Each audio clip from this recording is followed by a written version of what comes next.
Star Network is here. Hold no punches! I'm real revolutionary right now. Support this man, Black Media. He makes sure that our stories are told. Thank you for being the voice of Black America, Roland. Stay black. I love y'all. All momentum we have now, we have to keep this going. The video looks phenomenal. See, there's a difference between Black Star Network and Black-owned media and something like CNN. You can't be Black-owned media and be scared. It's time to be smart. Bring your eyeballs home. You dig?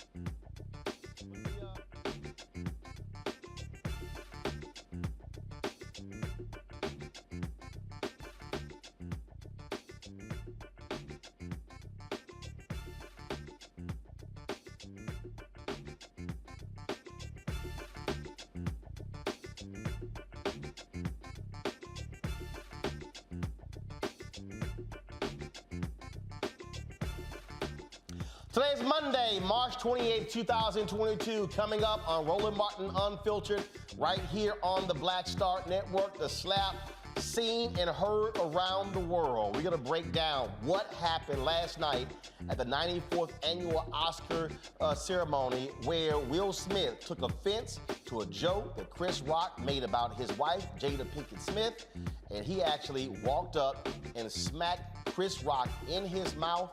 The Academy says they're now investigating. They're looking at taking action against Will Smith. We'll break it all down. You've got sisters talking about Black women need to be protected.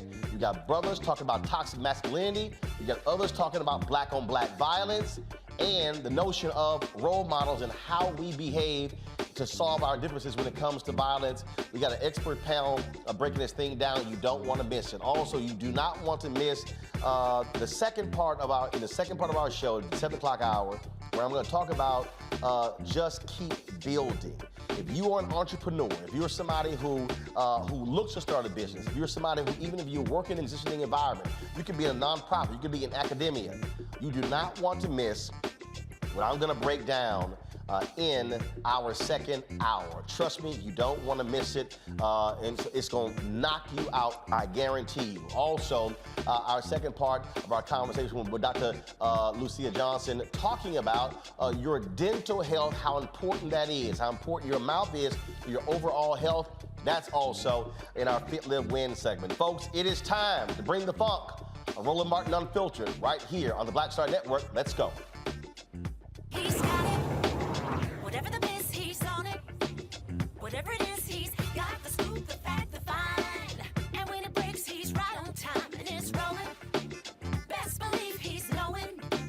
Putting it down from sports to news to politics. With entertainment just for kicks, he's rolling. It's on go, roll, y'all. It's Roland Martin, rolling with Roland now.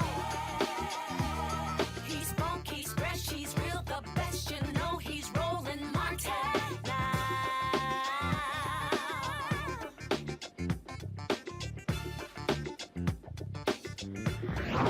Martin! Denzel, Macbeth, loved it. I love the part where it said, King Lear don't got nothing on me. Y'all gotta see it, it's really good. You know who's got the hardest job tonight? Javier Bardem and his wife are both nominated. Now, if she loses, he can't win. He is praying that Will Smith wins. Like, please, Lord. Jada, I love you. G.I. Jane 2, can't wait to see it. All right?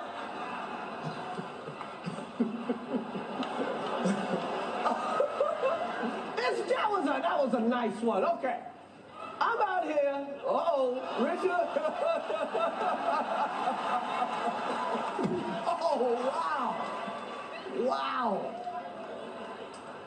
Will Smith just smacked the shit out of me. My wife's name out your fucking mouth. Wow, dude. Yeah. It was a G.I. Jane joke. Keep my wife's name out your fucking mouth. I'm going to, okay? Okay. That was a greatest night in the history of television. Okay. Okay. So we are here to give a documentary out, to give an Oscar out for Best Documentary. Now, the beauty of documentaries, because they make you, when you watch one, you feel smart. Like you watched them, like you read a book or something. But all you really did was get high and watch Netflix. So here we go. Here we go. Chris Rock said, wow. I think all across the world, people were saying, wow. That's exactly what I was saying when we saw what took place when Will Smith walked on stage and hit Chris Rock in the mouth. Now, many people thought what took place was a part of the act, thought it was staged. In the United States, what we saw was we actually saw there was a delay, and all of a sudden there was a skipping point. The audio dropped out. Well, the video you just saw was the international feed, because remember, the Oscars is a worldwide telecast, and so that was the Australian feed. Then you had the Japanese feed, where you did not have a delay like you had in the United States. And then as the night went on, then they went to a commercial break.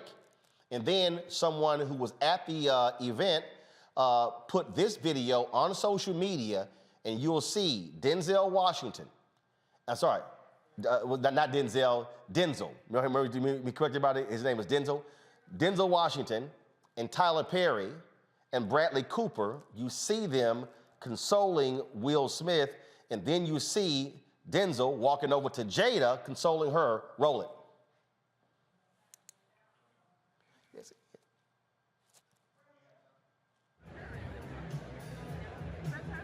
Yeah, I think so, but I can't see the third person.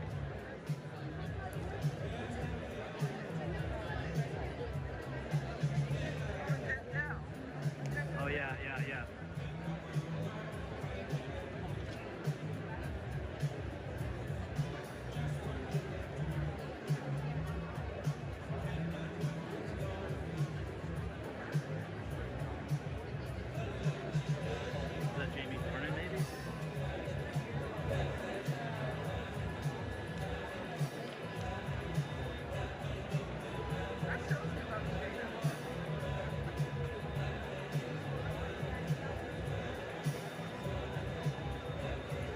30 seconds away. We need to clear down front, please. We're going to come into the audience at the beginning of this act. Please take your seats. Thank you.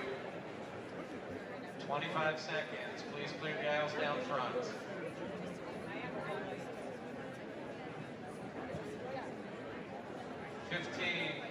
Please clear the front, please. Clear. Thank you.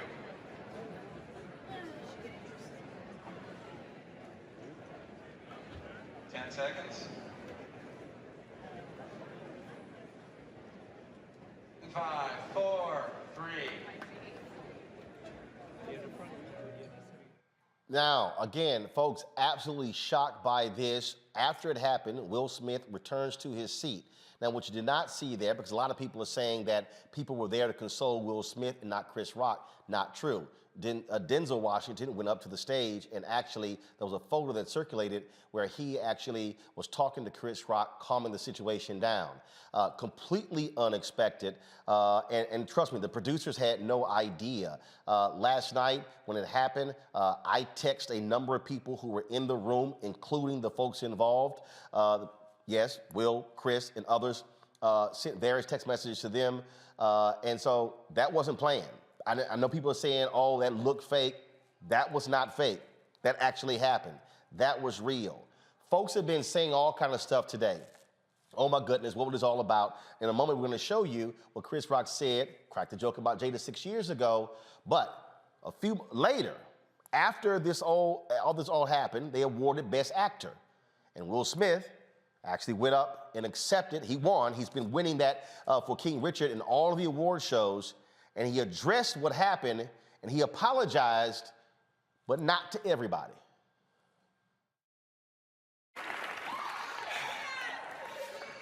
Richard Williams was a fierce defender of his family.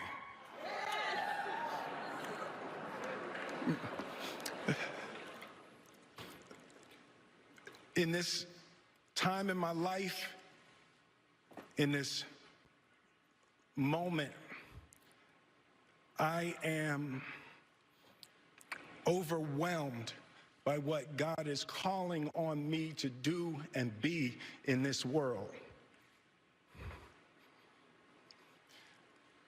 Making this film, I got to protect Ingenue Ellis, who was one of the strongest, most delicate people I've ever met. I got to protect Sanaya and Demi, the two actresses that played Venus and Serena.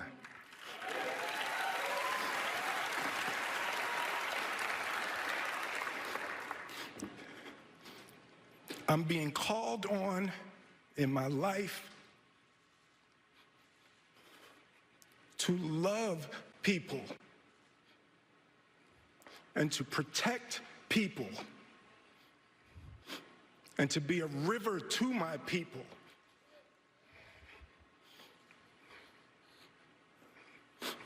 Now, I know to do what we do, you got to be able to take abuse. You got to be able to have people talk crazy about you. In this business, you got to be able to have people disrespecting you. And you got to smile and you got to pretend like that's okay.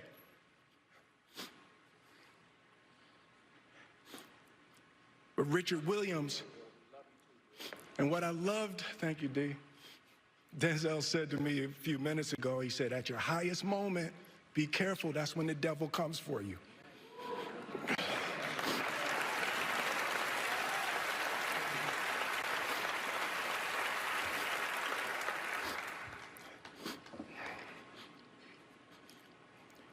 It's like, I want to be a vessel for love. I want to say thank you to Venus and Serena. I just spit. I hope they didn't see that on TV. I want to say thank you to Venus and Serena and the entire Williams family for entrusting me with your story. That's what I want to do. I want to be an ambassador of that kind of love and care and concern. I want to apologize to the Academy. I want to apologize to all my fellow nominees.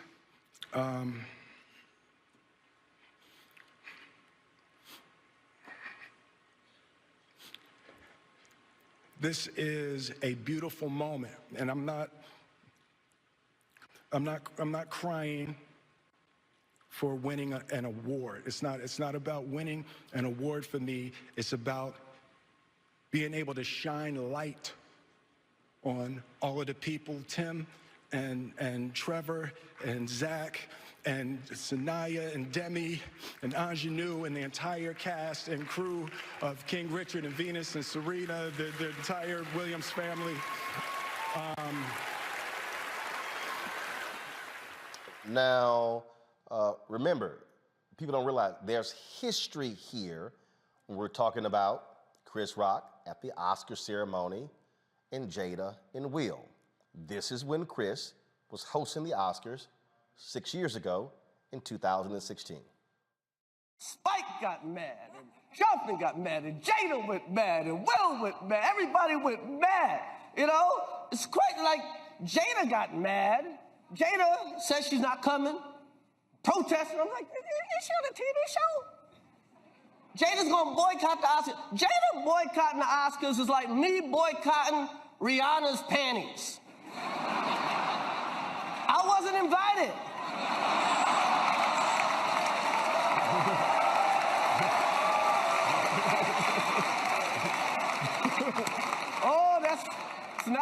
invitation I would turn down. All right, I want to unpack this. Dr. Jeffrey Gardier joined us. He's a board-certified clinical psychologist from Weston, Connecticut. Glad to have him back on the show. Robin May, a licensed professional counselor from Decatur, Georgia. Glad to have you here. Also on my panel is Dr. Julian Malveaux, Dean, College of Ethnic Studies, California State University, Los Angeles. Dr. Amakongo Dibinga, professorial lecturer, School of International Service, American University. Dr. Avis Jones-DeWeaver, political analyst. So, Robin, I want to start with you. Last night was real difficult. It was difficult because I know Will, I know Jada, I know Chris, I know many of the people who were there last night. I saw a lot of people, sisters who I know, talking about protect black women, defend black women. Jada dealing with alopecia, losing her hair. There were people who were talking about toxic masculinity, and they were saying Team Will and Team Chris, and Chris should not have been doing those jokes. Others who were saying, look, man, it's a joke. You got to take a joke. They were hitting other people in the room as well. What we're not going to do tonight is try to go deep into, oh, why did Will do this? Oh, was it entanglement? Was it this? Was it this? He should have done this to the other person. What we need to focus on, and what I want to focus on, is the fact that a grown black man on an international stage walked up and smacked another grown black man in his face. And Robin, we have to deal with the issue how we handle situations that does not involve violence.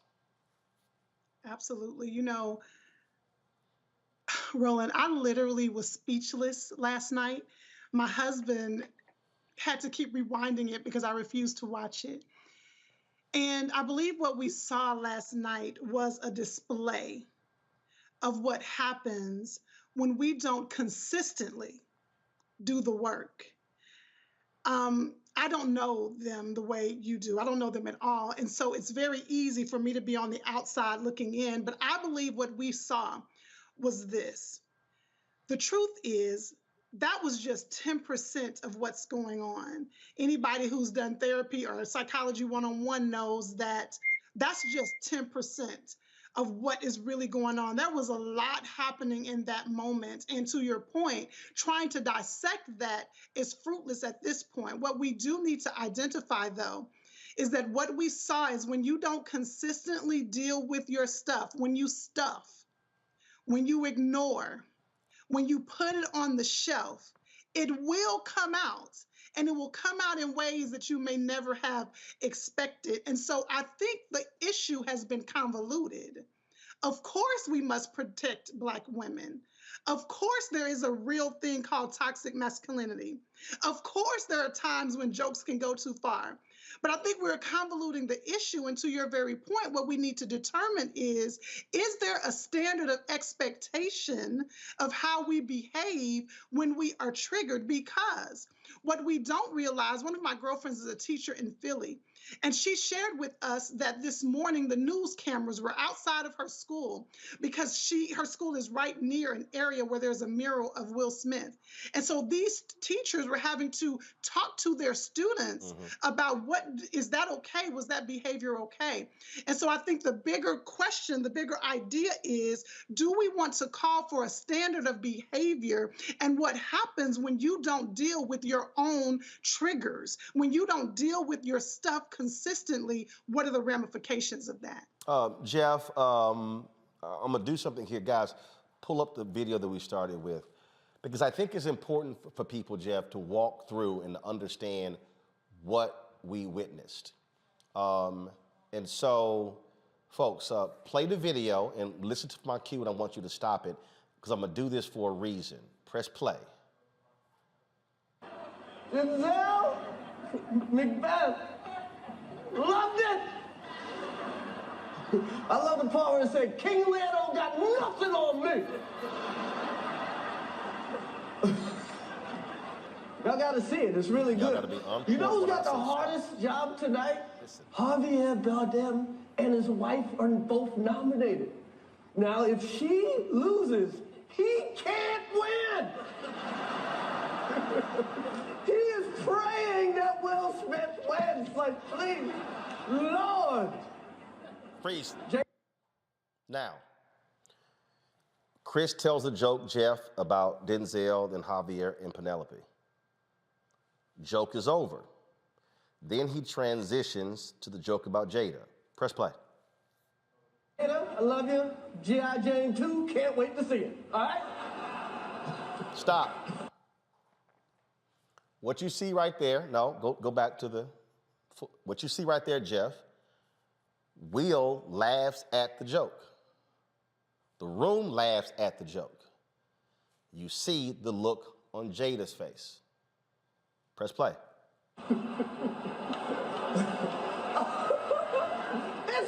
That was a nice one. Okay. I'm out here. Uh-oh. Freeze. Richard. So Jeff, in between laughing, the room responds. The room responds. Then Will stands up. You heard Robin say triggering. Something happened between him laughing at the joke, room responding, and then him standing up. And it's in that moment where everything changed. Yeah, what I think I saw, I'm not totally sure here, but what I think I saw was that he was laughing at the joke, whether he was nervously laughing, just going along with the room. But then when he sees the look on his wife's face, when he looks at Jada's face, and she appears to be, she rolls her eyes, and she's not appreciating that joke. And let's be aware here, Roland, that Chris Rock made jokes about other people more about perhaps their film roles or character or relationships. That joke made about Jada was about her personal appearance, and therefore it was a more perhaps raw joke. And so that's just an aside, but bottom line is, I believe that when Will saw Jada's face and saw how hurt she may have been or how annoyed she was by that, then felt perhaps some sort of obligation to react in a way, certainly an overreaction, but to protect her in some sort of way, certainly not the right way, but the need to do something. And many people have been saying, you can't let somebody disrespect your wife. You must protect your wife. And I totally understand their point. But when you are also the one who then initiates the physical assault, and folks, let me be real clear. We witnessed a physical assault, Will Smith against Chris Rock. You put your hands on somebody else unprovoked, words are not, that ain't it. That's not stand your ground. Okay, that's not self-defense. That's a physical assault, which is why the LAPD released their statement saying that Chris Rock, they said a person who was involved chose not to pursue a police report, was not going to press charges. But the thing right there, Robin and Jeff, that I think is important is that when Will makes that move to stand up, that's also the moment when, for me, your wife has to reach over, babe, hold up. See, it's in those moments where husband has to know when to let the wife know, hold up. Wife, lets husband know, hold up, because when you escalate a situation, then it goes to a whole new level as opposed to allowing something to pass. You might be angry, you might be hurt, you might be pissed off, but when you then escalate it, then it goes to a whole new level, Robin. Yeah, and I think, you know, people are often surprised when I share this with them, Roland, when the reason why therapists like me, and I'm sure Dr. Jeff, we often stress the importance of knowing your triggers, because what happens is in our brains. Once you get triggered, I like to describe it like a roller coaster. Have you ever been on a roller coaster and it's going up and it gets to the top and you feel like, wait a minute, I'm ready to get off of this thing, but now it's going down and you've lost control. What happens when we are triggered and our anger starts to rise? Some psychologists have found that as your anger rises, your IQ goes down.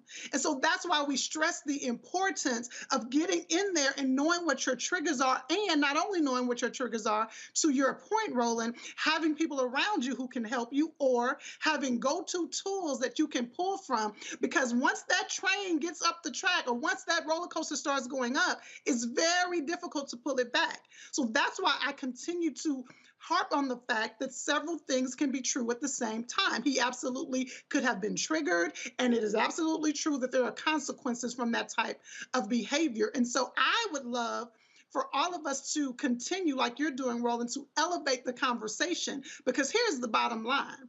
Joe at work tomorrow won't have the same luxuries that Will had. I won't have the same luxuries that Will had. If I behave in that way, the consequences are going to be so much different. So it's important for us to take this and elevate the conversation and encourage people, figure out what your triggers are and understand how your brain works. Understand the importance of taking those 3 seconds to do some deep breaths so that you can calm down that trigger so that you can act more appropriately. You know, Jeff, it's interesting, Jeff. I was just sitting here looking, we've got thousands of people who are on our YouTube channel, watching the Black Star Network app. And there's this person on the app, Queen something, I don't know what the hell, Queen Sag. Roland talk, all that shit, but he's soft AF. Now, here's what's interesting. First of all, Queen, you can't trigger me. The words don't mean nothing. We all grew up and we were told sticks and stones may break my bones, but words would never hurt me. See, Jeff, it was very interesting when I watched that. I thought back to something when I was in high school. We were at my brother's high school in Jones High School in Houston, and my dad was driving, my mom was in the driver's seat, and we're in the back seat, and we were backing up, and you had some brothers, they were hanging out, music playing, talking loud, and they sort of were blocking us, and then my dad reacted, he was like, damn it! So he was ticked at the guys. My mom, Reginald, she really calms him. Now, why is that important? Because in that split of a second, the decision is, I can fast forward. If you get out, confront them, may lead to a fight, somebody may get stabbed, somebody may get shot. All of a sudden, if it goes horribly bad, I'm a widow with 5 kids. Flip side, Jeff, my parents were visiting me. My dad came to the office with me. We were leaving the office, and we were pulling out, and these folks were sitting here blocking, and I got upset at them. I was like, damn it, move the hell away. My dad was like, son, calm down. And then he said, when the last time you went to the doctor to get your blood pressure checked? I was like, Dad, my blood pressure's fine. But it was interesting because I witnessed as a kid, my mom bring the situation down because it could escalate. And what I learned from that as a kid, Jeff, is if I bumped into a bruh in the club, I didn't immediately go to, damn, what's wrong with you, punk? Say, bruh, my bad, sorry about that. How we react to a situation then determines how the situation either escalates or de-escalates. Well, I agree with you. You had made a point earlier about perhaps Jada should have reached over and stopped him. I hate to think of this being about Jada or something that Jada did wrong or could not. Oh, he should have stopped himself. Right. But I'm just saying that when you're with, I've experienced that when somebody is about to go there, to Robin's point, they ain't thinking right. You need somebody else to say, hold up. Right, and I think it's hard for us to give an analysis, not being there, trying to figure out what happened. But certainly, this is something that could have happened in a split second, not giving her enough time or even understanding what was about to happen. Right. With getting up in that way. But all of that being said, I think we're all really, moving in the right track here. We can't go back and change what happened. But certainly this needs to be a lesson to everyone that when you're in that fight and flight sort of situation and the adrenaline is pumping and you have that rage and you just don't know what to do with it, don't do anything with it unless you're saving someone's life, protecting someone's life. These issues of, using jokes or saying something that hurts someone, you have to have that social IQ. You have to own that situation by saying, okay, we're going to stay calm, but we're having a discussion about that later on. And that's something he could have done during the acceptance speech, because I think we all knew that he was going to win, this Oscar. That's something that he could have had a conversation with Chris Rock later on. But what I believe he did, and I feel badly for everyone involved, I really believe that he dishonored himself. He dishonored his family by behaving in that way, by doing something like that in front of the whole world. And this is something that, that Will has to live with for the rest of his life. And there you go. The moment, and this is, he has been waiting for this moment. He wanted to win it for Concussion, for other movie roles, and mountaintop. You at the mountaintop. This is the crowning achievement of your career, winning Best Actor. Only the 4th African American in history. Sidney Poitier, Denzel Washington, Jamie Foxx, Forrest Whitaker. The 5th. Will becomes the 5th to win Best Actor. On the 20th anniversary of Halle and Denzel winning. Her becoming the first black woman to win Best Actress, Denzel winning his second one. But the thing why this is important, Robin and Jeff, is because here are 2 rich black men at the Oscars. That same situation we've seen on the streets, in clubs, on the basketball court. We've seen it in the school hallway.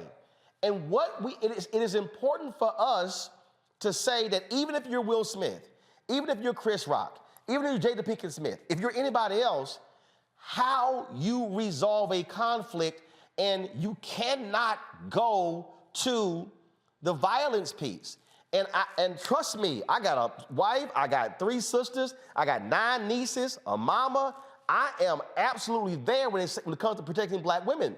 But part of protecting black women is also black men protecting yourself by not creating a situation where you may not be around tomorrow. Roland, that's the reason why the response, reputation, or where that reputation may be harmed, and the reputation of others.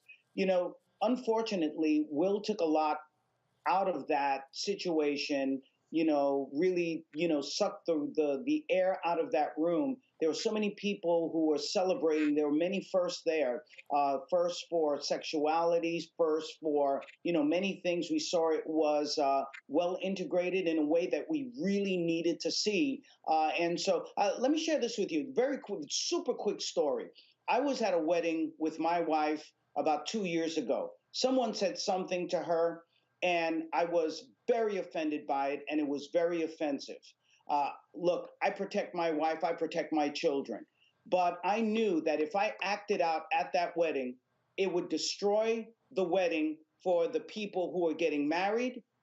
I would end up in jail. What is Dr. Jeff doing in jail after an assault, right? And certainly I would have to deal with the repercussion of overreacting. If you talk the talk, you got to walk the walk. As psychologists, we talk about impulse control. That would have ruined me professionally. And so I think that's what everyone needs to think about before they act out when they're in that rage, the importance of breathing, sitting back, and figuring out how to use your social IQ to work through that situation. Robin?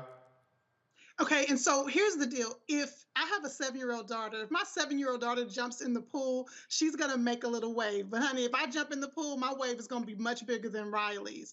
What is my point? Will carries a lot of power. And so when he makes, and the reality is that power has opened up doors and opportunity for him. So the same way it's opened up doors and opportunity is the same way it's important that how he responds and others with any type of platform, how they respond to your point, Roland, will have long-term ramifications. If we celebrate this, if we minimize this, what we are teaching is that it is okay to respond physically. Now, here is the point, exactly what Dr. Jeff said, but the challenge is you can't learn the tools in the moment. You have to have the tools beforehand. You have to already know how you choose to handle when you are triggered. You can't get in the moment and say, somebody give me some tools. That's the importance of developing social IQ, emotional IQ well before you're in that moment. And let me say this last thing that's important for us to understand with the commentary that we are hearing. People view, human nature is that we view situations through our own lived experiences. We view situations through our lived experiences. And so when I'm scrolling through Facebook, I can tell what people have been through based on how intense their response is. And it takes great intention to step back and look at a situation objectively so that we can pull back, hopefully, some of the long-term ramifications that can come from this. Will Steele has an opportunity to course correct. He cannot fix, but he can course correct and he can change the conversation because, to everyone's point, this was the first Oscar produced by Will Packer, by a Black man. No, hold up. It was an all-Black production team. It's not the first. Quincy Jones produced the Oscars the night when Whoopi Goldberg did it before. Reggie Hutler's been one of the producers. Jesse Collins was on the production team last year. So I just want people have been saying that it's the first, the lead. Yeah. So just to let everybody know, the lead production team, all Black, Will Packer, my frat brother, and Shayla. But you've had Blacks leading the production team of the Oscars before. Go ahead. Okay, thank you for correcting that because I was over here with my poster board about it being the first time. Yeah. But still to that very point, a Black production team with a Black male actor, with a Black comedian, the reality is we cannot, and this is just the conversation I want us to really have, we cannot minimize the ripple effect. And so this is an opportunity to, if you have a platform, if you have 500 to 10,000 people on your Facebook, on your Instagram, how you communicate about this will be the game changer. And I'm just hoping that will course correct and will communicate this in a way that can change the idea that physical response or violent response is appropriate. Last question for you, Jeff, and then I'm going to go to the panel. Do you believe that the next step, and again, the Academy, they're launching an investigation. They may take action against Will. Do you believe the next step should be where Will Smith and Chris Rock sit down face to face and Will apologizes for his actions? Or do you believe Chris should apologize for the joke? What do you think should happen next, Jeff? Because here's the deal. This is not going away. My social media feed has been this all day long. It's not going away. I think certainly that Will should sit down with Chris Rock because that will show how we can work out our disagreements. This is along what Robin is saying. Where do we take the narrative next? And it is about conflict resolution because friends or acquaintances or people you don't even know, sometimes you may get into some sort of an issue or a conflict, but it's important to work it out because we grow from one another. And there's absolutely nothing wrong with Chris Rock saying, if he hasn't done it already, to say, Jada, I'm sorry, I didn't mean to land that low blow. I didn't realize that it was something that was so sensitive to you. I was just making a joke, but I hurt you and I apologize. But I think the bigger apology at this point needs to come from Will Smith to not just Chris Rock, but to everyone at the Academy, to everyone, of color, to everyone in America, to everyone in the world, and then show his class and be able to grow from that and deal with whatever issues that he still needs to deal with. I believe that's where the narrative really needs to go. Robert May, Dr. Jeff Gardia, I certainly appreciate it. Thanks a lot. Thank you. Thank you for having me. Let's go to my panel. I want to start first with Julian Malveaux. Julian, how did you look at this? How did you assess it? But also, how do you look at the reaction of so many different people in the aftermath of this, especially black men and black women? Well, I think Sister Robin had a really good point when she talked about triggers, and the issue is who's triggered by what. Now, I find Chris Rock to be extremely misogynistic, and I think he crossed the line. You know, I'm a little pugilistic, Roland, so if I was a dude, I probably would have smacked him too. And that's not the politically correct answer. But he has talked under Jada's clothes more than once. And Will probably is obviously sensitive about it. And when I saw Jada roll her eye, I mean, she was like, I'm just not having this today. Now, I don't know if she said something to Will, because he did laugh at it at first. And then he kind of, you know, gathered himself. But I think that Chris Rock needs to watch himself. And I think Will Smith also needs to watch himself, because even though I said I would have slapped him, obviously I wouldn't have. I could have got up on the stage. But it was wrong. Physical violence is always wrong, and we all know that. Metaphoric violence, not so much. I was horrified by the whole thing because of everything everybody has said, but at the same time, I'm looking at this misogynistic man who constantly says ugly things about black women. Not women, black women. And we deserve to be lifted up, not dragged down by that kind of thing. Alopecia is serious. As women, our attractiveness is seen in our hair. Even folks like me, I mean, I can grow hair, but I don't have much. And folks, can you grow hair? I remember when I was at Bennett College, a board member sent me a box of hair products so that I could grow my hair out. Didn't want to. But our attractiveness as women is connected to our crowning glory. And so that was ugly and unnecessary. We know the sisters like Ayanna Pressley, Congresswoman, who has alopecia. That was just ugly and unnecessary. And while he didn't necessarily, the whole encounter was ugly, Chris Rock started it. Avis? Okay, so I'm going to continue down the lane of perhaps being unpolitically correct. Well, the show's called Unfiltered for a reason. Wonderful. So you got when I look at this, take in everything in terms of what happened and even the discussion that we just had, two quotes come to mind. First, Malcolm X, black women are the most disrespected and the most unprotected. Second is Zora Neale Houston, black women are the mules of the world. And I put those two quotes together because of this. What happened, and the reason why I think you're seeing the differences, particularly among the sexes and generally in terms of the interpretation of this, is that as black women, we understand that it is often that we are publicly disparaged with regards to our physical appearance. We understand that in this culture, our beauty is not held up as the quote unquote beauty standard. We also know that our hair is oftentimes, even as little girls, tends to often be the butt of our jokes, butt of people's jokes against us.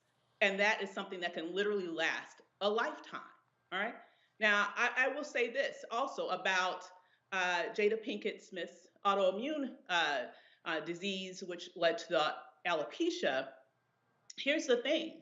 She spoke about this months ago and talked about how traumatic it was being in the shower and having clumps of her hair falling out. And at first, not really even understanding what was going on, and how for so many years she enjoyed having hair and styling it different ways and using that as part of an expression of her self-identity. And guess what? Will was there the entire time. He likely wiped her tears. He saw the trauma that she was going through in terms of this health experience that she had, which led to the loss of her hair. And to sit there beside his wife and have, who, by the way, is also an actress. So she's not just Will Smith's wife, she's an actress. She was there not only being witnessed by the whole world in terms of having this very personal and offensive joke specifically targeted at her appearance, that happened to her in front of her professional peers. And we also know that in Hollywood, particularly for women, your physical attractiveness is directly connected to your check and whether or not you can get a chance to get the next job. And so I found it to be a personal attack on her as a woman. I found it to be a personal attack on her specifically as a Black woman. Found it to be a personal attack on her professional respect that she should have been given. And I can't imagine, I saw a lot of people say, and a lot of Black men saying, oh, he wouldn't have done that if it was a white male comedian. Well, I would venture to say that Chris Rock would not have chastised a white female actress on her appearance in that way. I just found it to be supremely offensive, supremely misogynistic, not only misogynistic, misogynoir-like, specifically attacking this Black woman. And quite frankly, I understand why Will did what he did. I am completely Team Will. Yes, he's going to have blowback because of this. I'm waiting for the apology from Chris Rock. And I specifically have to say really quickly, I find it offensive that anyone would want to shift the responsibility for Will's behavior on Jada Pinkett Smith. That's the part where the mule of the world comes in. Okay, so Black women, we're supposed to not only take abuse, we're responsible for stopping people's behavior before it happens. No, okay, Will is but Avis, let's stay right on that particular point there. Because again, if we take this example outside of the Oscars, and we take this in our communities, we have the examples of individuals where there have been differences, where words were exchanged, and folks ended up dead. And when we've seen these things happen, we go, man, I can't believe that thing went from that to that. We've seen the stories of folks at a party, and then all of a sudden something is said and words exchange, and it immediately goes to guns get pulled out, innocent bystanders getting killed. So at what point in this conversation do we say we have to resolve differences that does not involve violence? I am not saying, first of all, I just don't want us to conflate issues, because I think what you're talking about is a broader issue of community violence that absolutely... No, I'm not. I'm talking a very specific one. I'm talking examples of brothers who bump each other in a club, or someone steps on a shoe, words escalate, as opposed to saying, say, bruh, my bad, then all of a sudden there's a shooting. What I'm saying is, last night was a perfect example. Something is said, you feel disrespected, and Will's response was to walk up and slap him in the face. You take that very situation outside the Oscars and anywhere else, and things are going to escalate. We do have to isolate that and say, how do we, when you're faced with a conflict, how do you resolve it that doesn't entail you punching somebody in the face? Well, once again, I see that as apples and oranges. I certainly think it is horrible, and there needs to be a better way of resolving minor infractions on people, stepping on people's shoes, all of that stuff. We know that has happened. But I'm thinking about this from a 1,000-foot level in terms of how Black women are commonly disrespected. And I'm thinking about it from a historic standpoint in terms of, by contrast, how white womanhood has always been overly protected, which also has led to the death of Black men. Let's be real about that, okay? And so what I'm saying right now, though, is we have to have some real, very specific conversations about all the things that may have been going on with Will to trigger him. And I'll just quickly say, because I get mad every time I see another meme around August and entanglements, okay? Because here's an example of my take on toxic masculinity. This is not how people oftentimes have been talking about this in relation to this.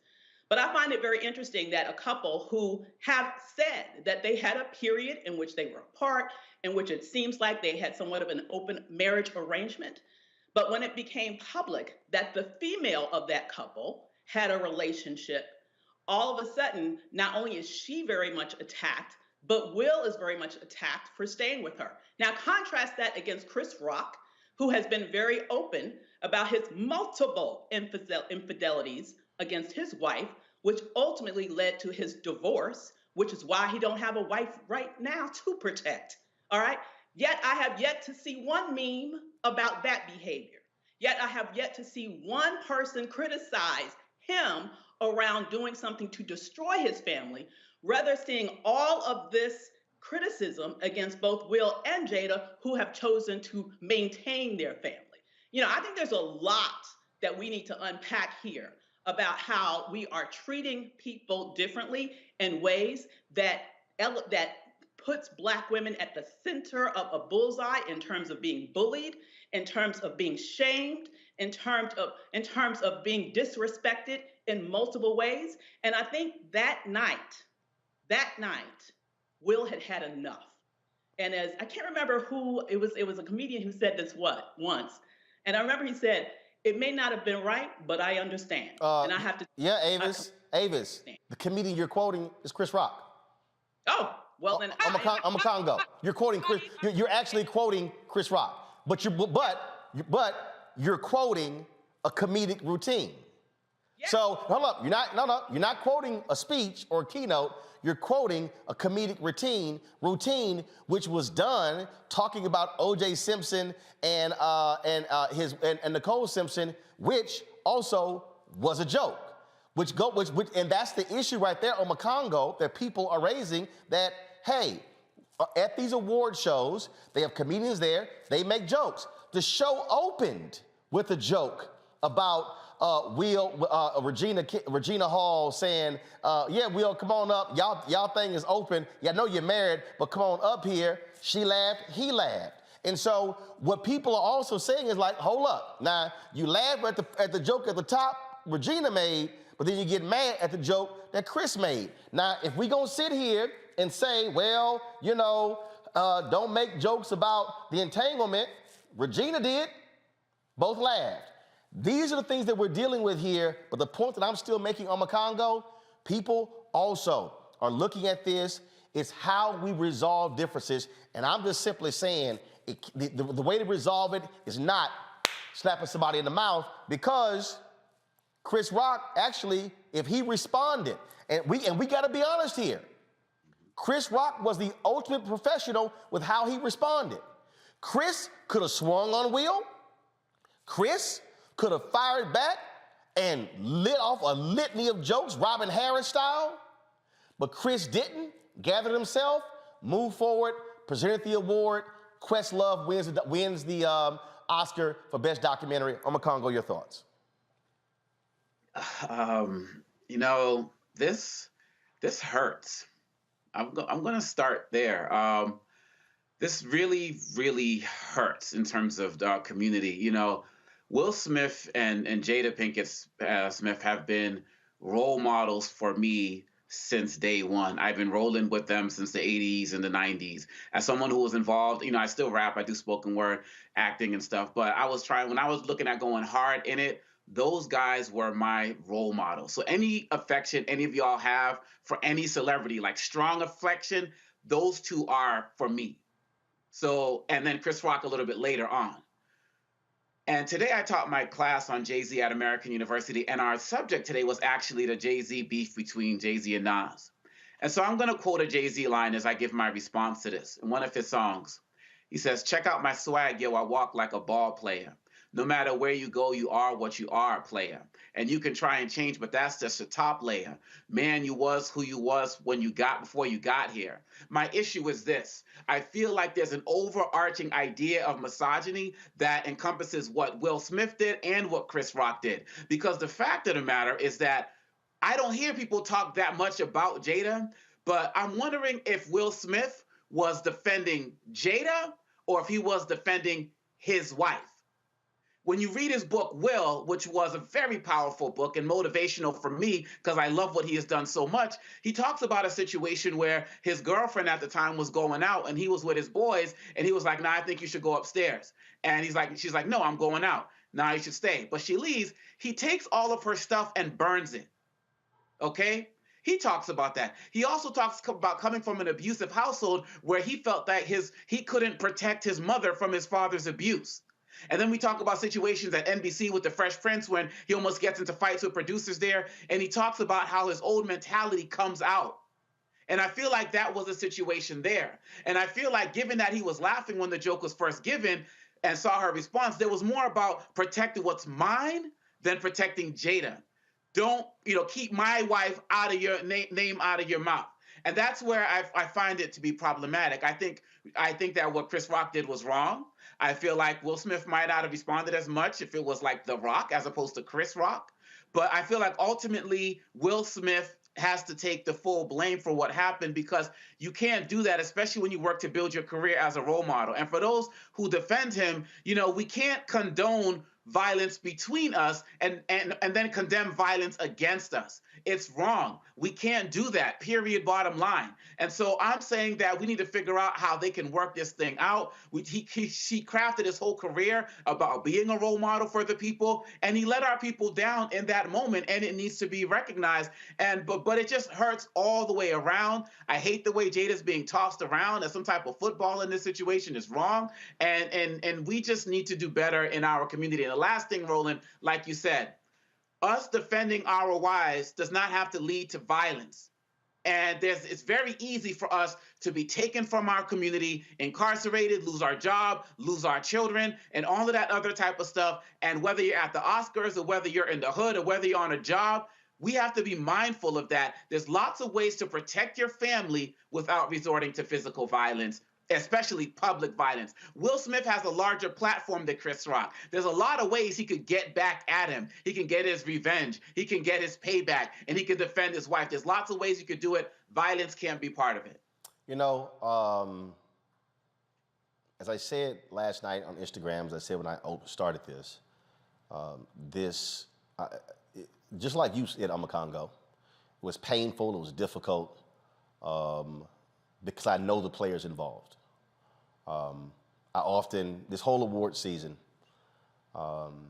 every time Will won an award, I would send him a text, congratulations. And I actually sent him a text before the award show. I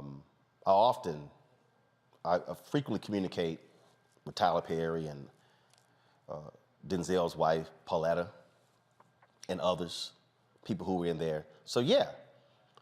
Matter of fact, I didn't go to bed till 5:30 because I was on the phone last night with other comedians, other folks in Hollywood. Folks were like, this was traumatic for a lot of people because it was complete. No one in their right mind would have said on their bingo card, Will Smith's gonna smack Chris Rock at the Oscars.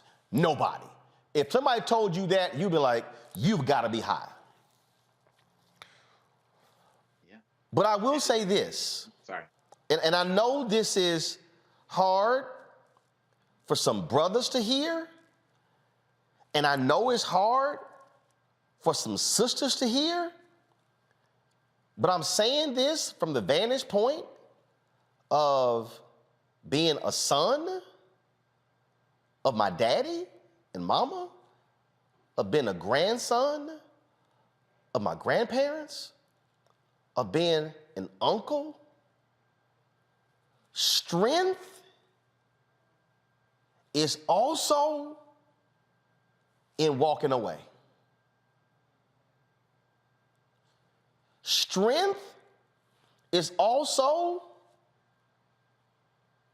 reacting in a way that does not escalate.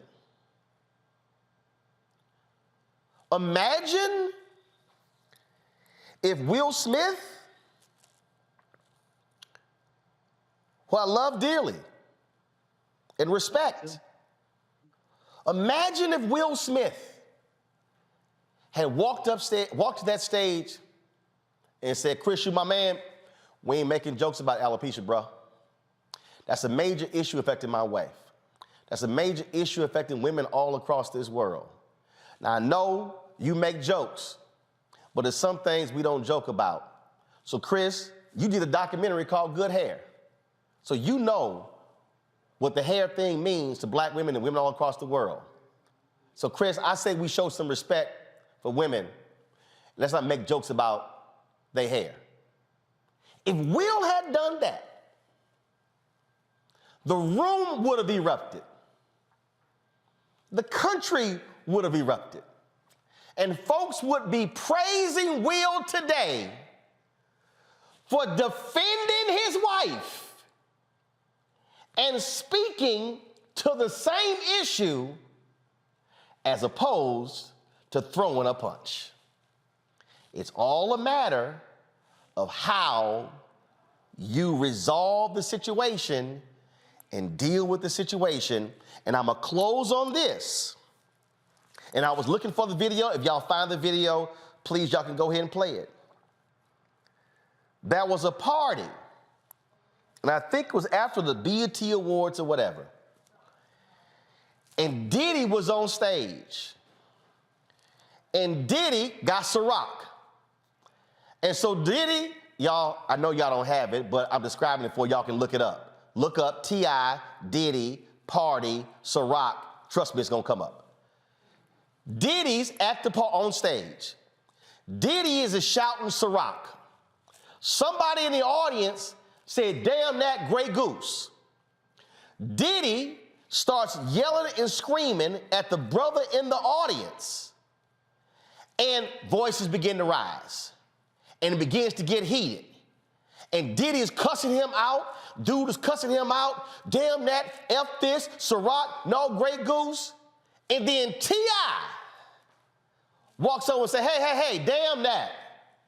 Man, we ain't about to sit here and go to jail over some alcohol.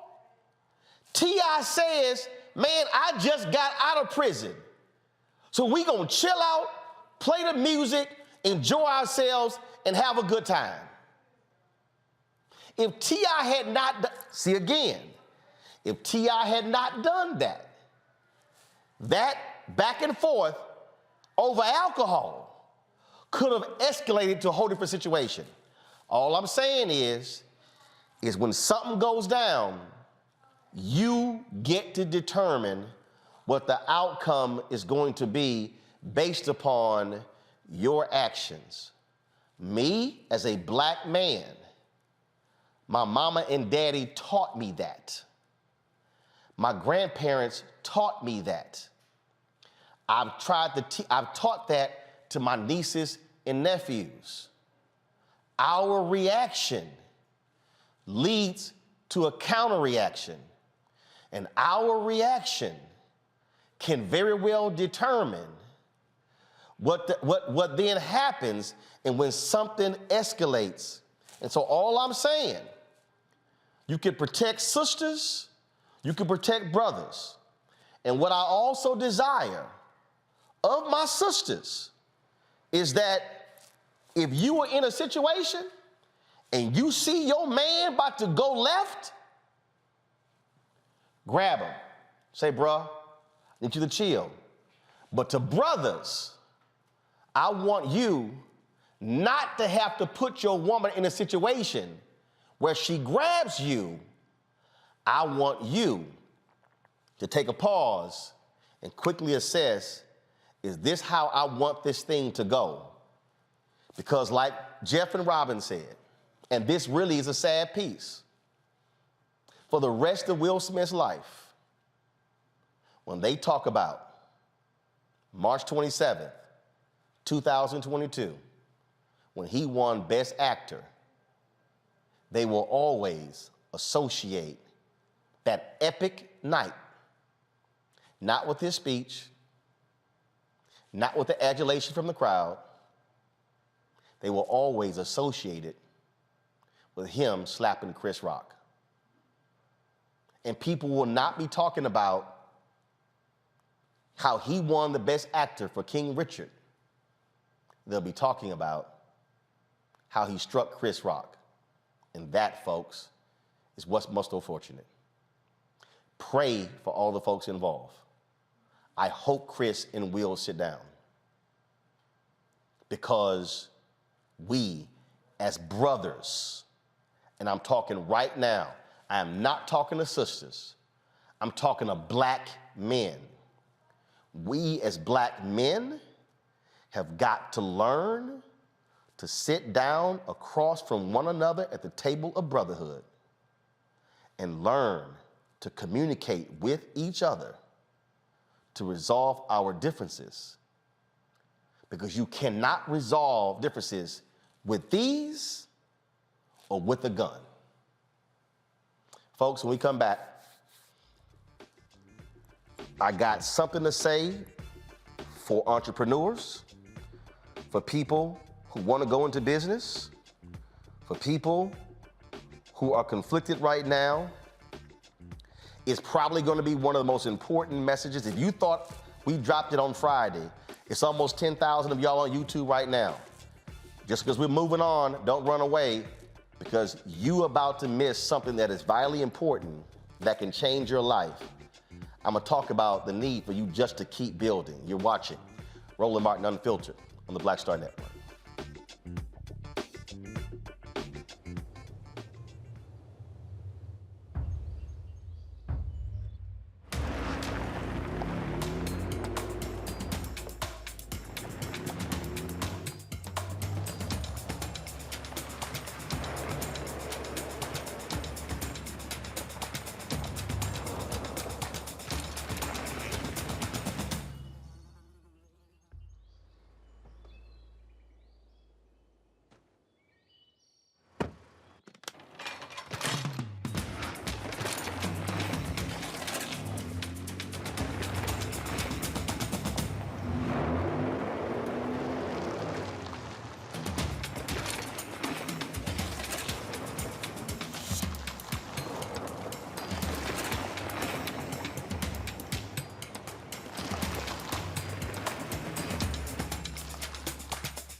I'm Deborah Owens. On the next Get Wealthy, meet Dr. Stacy McCoy, whose American dream became a nightmare because of student loan debt. Whether you're paying $300 a month or eventually I got up to $1,700 a month. Wait a minute. Hold that for just a minute. You were paying $1,700 a month on your student loans? Yes, and I know other people who are paying more than that. Learn the one piece of advice that made all of it go away. Right here on Get Wealthy on Black Star Network.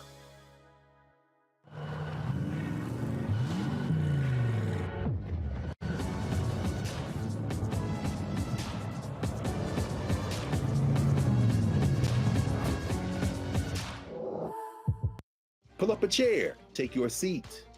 The Black Tape with me, Dr. Greg Carr, here on the Black Star Network. Every week, we'll take a deeper dive into the world we're living in. Join the conversation only on the Black Star Network. Yo, it's your man Dion Cole from Blackish, and you're watching Roland Martin Unfiltered. Stay woke.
Go. All right, folks. On Friday, I did a full deconstruction of Black News Channel and them going down, closing. Y'all can kill the music. Going down, closing, and explaining why they closed, explaining what happened. And a lot of y'all were like, man, I had no idea that's how media actually works. And people need to understand in terms of, well, how do you keep going? How do you keep doing this? How do you keep advancing forward? And it was very interesting because these are some of the screenshots, y'all, of stories that were done when Black News Channel first launched. You know, all of these stories, you see Black News Channel launches in America. You had NNPA and you had CNN did stories, and all of these other outlets, they did all of these stories. Y'all didn't pull Los Angeles Times story up? The LA Times in November just did a large story about BNC and what they were doing, and the Atlanta Journal-Constitution actually had stories as well, talking about what they were doing and how they were thriving, and how they were growing, and what was going on. And so it goes on and on and on what was actually happening in terms of them. In fact, here is the LA Times story right here. Black News Channel wants to give a voice to an underserved audience. And this was in November, y'all. This story right here. But here are the headlines that then dropped when they shut down on Friday.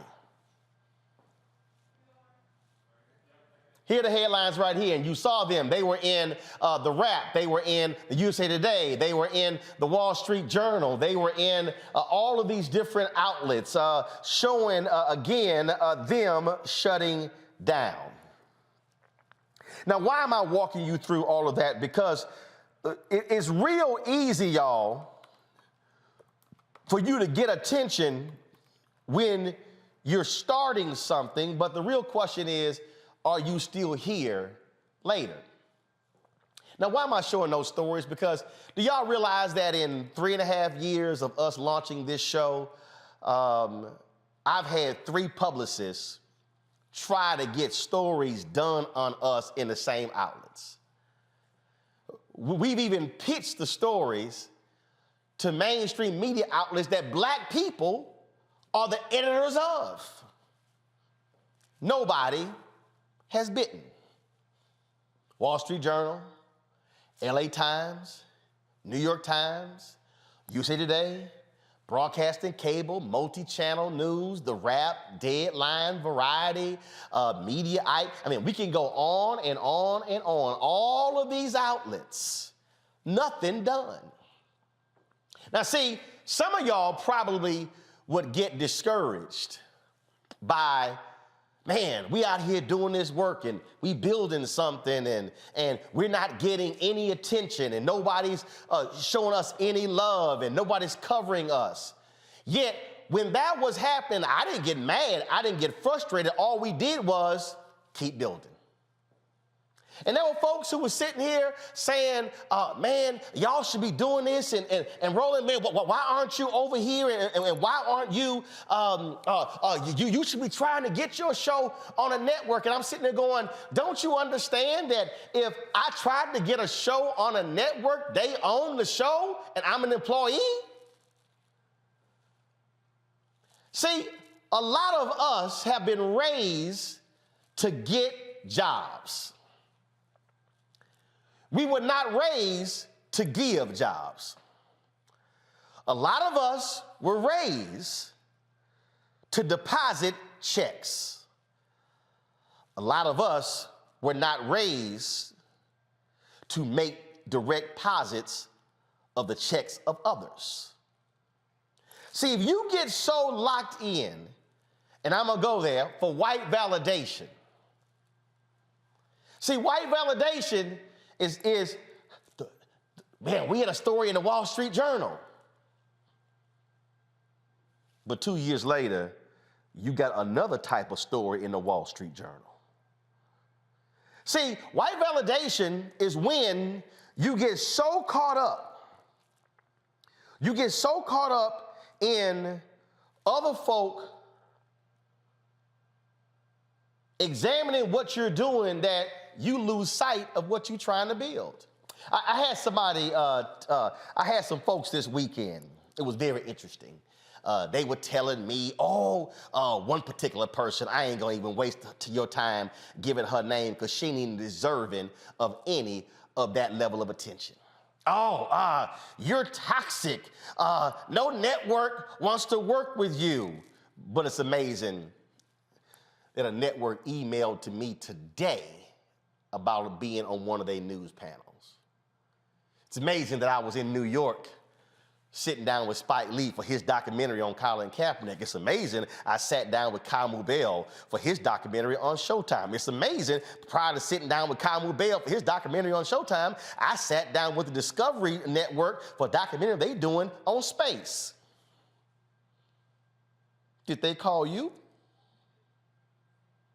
See, again, you don't waste your time when folks are running their mouths hating, because all you got to do is keep building. Now, see, I know somebody is sitting here saying, yeah, man, but that's easier to say than do because, you know, we get a lot going on. No, it's not. No, it's not. Because I just need y'all to understand something. You're going to always have haters. But one of the biggest mistakes that we make, and let's just go ahead and put it out there. One of the biggest mistakes that we make as black people, we have been conditioned to floss. Oh, I'm wearing some Sam Smith Adidas. I don't know how much these damn things cost, because I ain't buying them. They were gifts to the VIPs in a Cedric the Entertainer golf tournament. Y'all done heard me say it before. I ain't never. Spike was joking with me about Air Jordans. I said, Spike, I had on some Adidas, y'all. I had on some, what I have on? Yes, I had on some, I had on some Adidas shoes. And Spike said, man, you came up here in Adidas? I said, Mike ain't never wrote me a check. He said, I'm gonna have to, I said, Mike ain't never sent me some Jordans. He said, man, he said, what size you wear? I said, 10 and a half. Have Mike send them. I said, but I don't owe Mike shit. I said, and the Adidas I'm wearing, I ain't buy. So Mike got a big laugh out of that. He said, I'm gonna make sure Mike sees you. So I said, well, you do that. See, why am I saying that, y'all? Because when you are trying to build something that's bigger than you, what you cannot do is get yourself caught up in trying to floss and be shot caller big baller. Y'all, that's why BNC not here. If I pull up the Atlanta Journal-Constitution store on them, yo, they talking about, oh man, we talking about moving and going to and moving to Atlanta and doing this and doing that. Man, they had all these plans. They had plans on what they were going to do in the future. And now their future is over. See, so you might be saying, well yeah, but don't you have to think big? Yeah, you do. But you got to keep building. And see, I told y'all about the people who were sitting here running their mouths and talking this nonsense, and they were saying all kind of stuff. And I love it. I love it when my haters talk, because they real good at that. And they, oh, this, that, and the other. And you ain't this, you ain't that, you irrelevant. And I was like, and I even told one of them, I said, you know, maybe I ought to invite you to my induction ceremony for the NABJ Hall of Fame, since I ain't done nothing important. See, sometimes you got to flex on it. And see, when I talk about keep building, I was walking y'all through this last week because I need you to understand what I'm talking about. So do y'all see these three cameras that are sitting right here? Y'all see three cameras sitting right here? These are three Canon cameras that are sitting right here. This camera right here is the Canon C300. This is an amazing camera. It's gorgeous. It's beautiful. But I just need you to understand that the body right here alone is $9,000. The body alone is $9,000. When you throw the lenses on here, this particular lens is a 16 by 35. You do the 7200, you do the other lenses. Basically, you're gonna spend another $11,000 on lenses. So basically, one whole camera, we ain't talking about the monitor. So basically, you're talking about $22,000. But see, right here is the Canon XF405. This one right here, 4K camera. That run you about $3,500, $4,000. This one right here is Canon XA25. Now, give me this camera right here.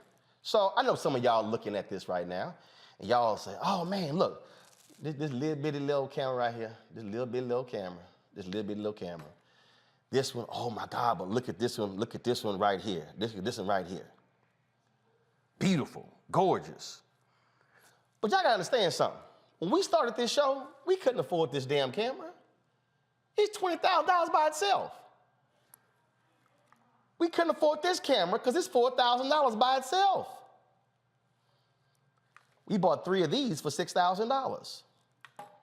Why? Because we needed a 3-camera setup. As we grew, as we got bigger, we went here. We went here. Grew it. As we got bigger, we could afford this right here. When I'm talking about how you got to keep building, you cannot grow a business by trying to floss and then by trying to live way above your means, because you're not going to be in business. You're going to be a casualty. 90% of all restaurants shut down inside of a year. Bars shut down. We can go on and on and on.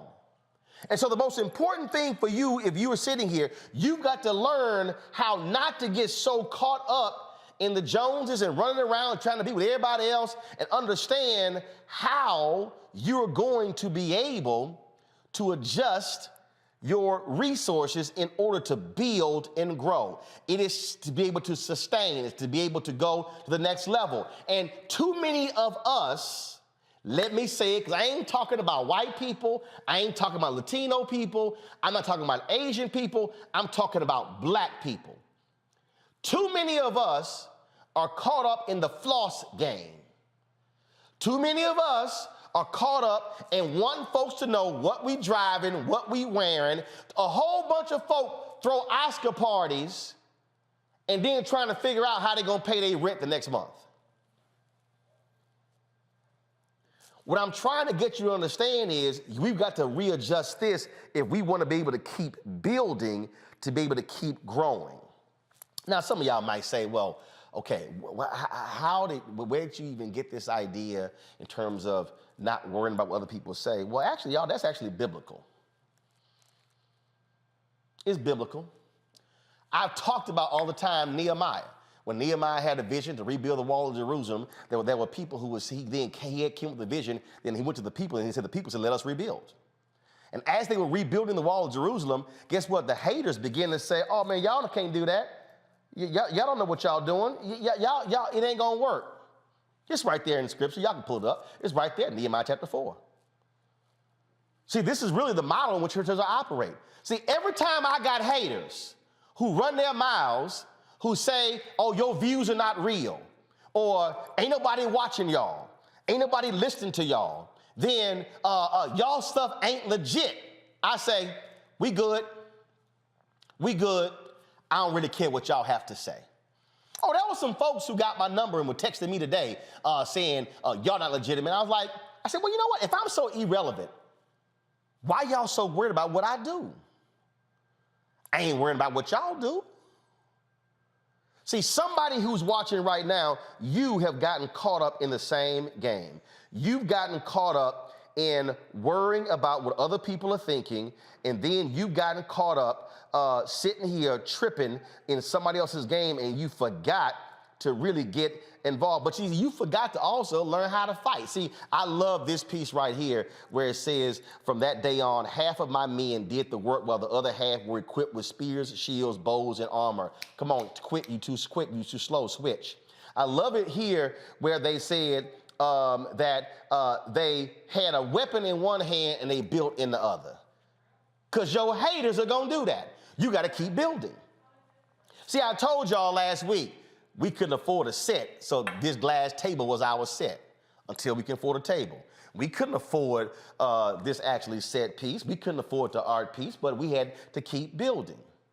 Where we are today as Black Star Network is not where we were 3.5 years ago.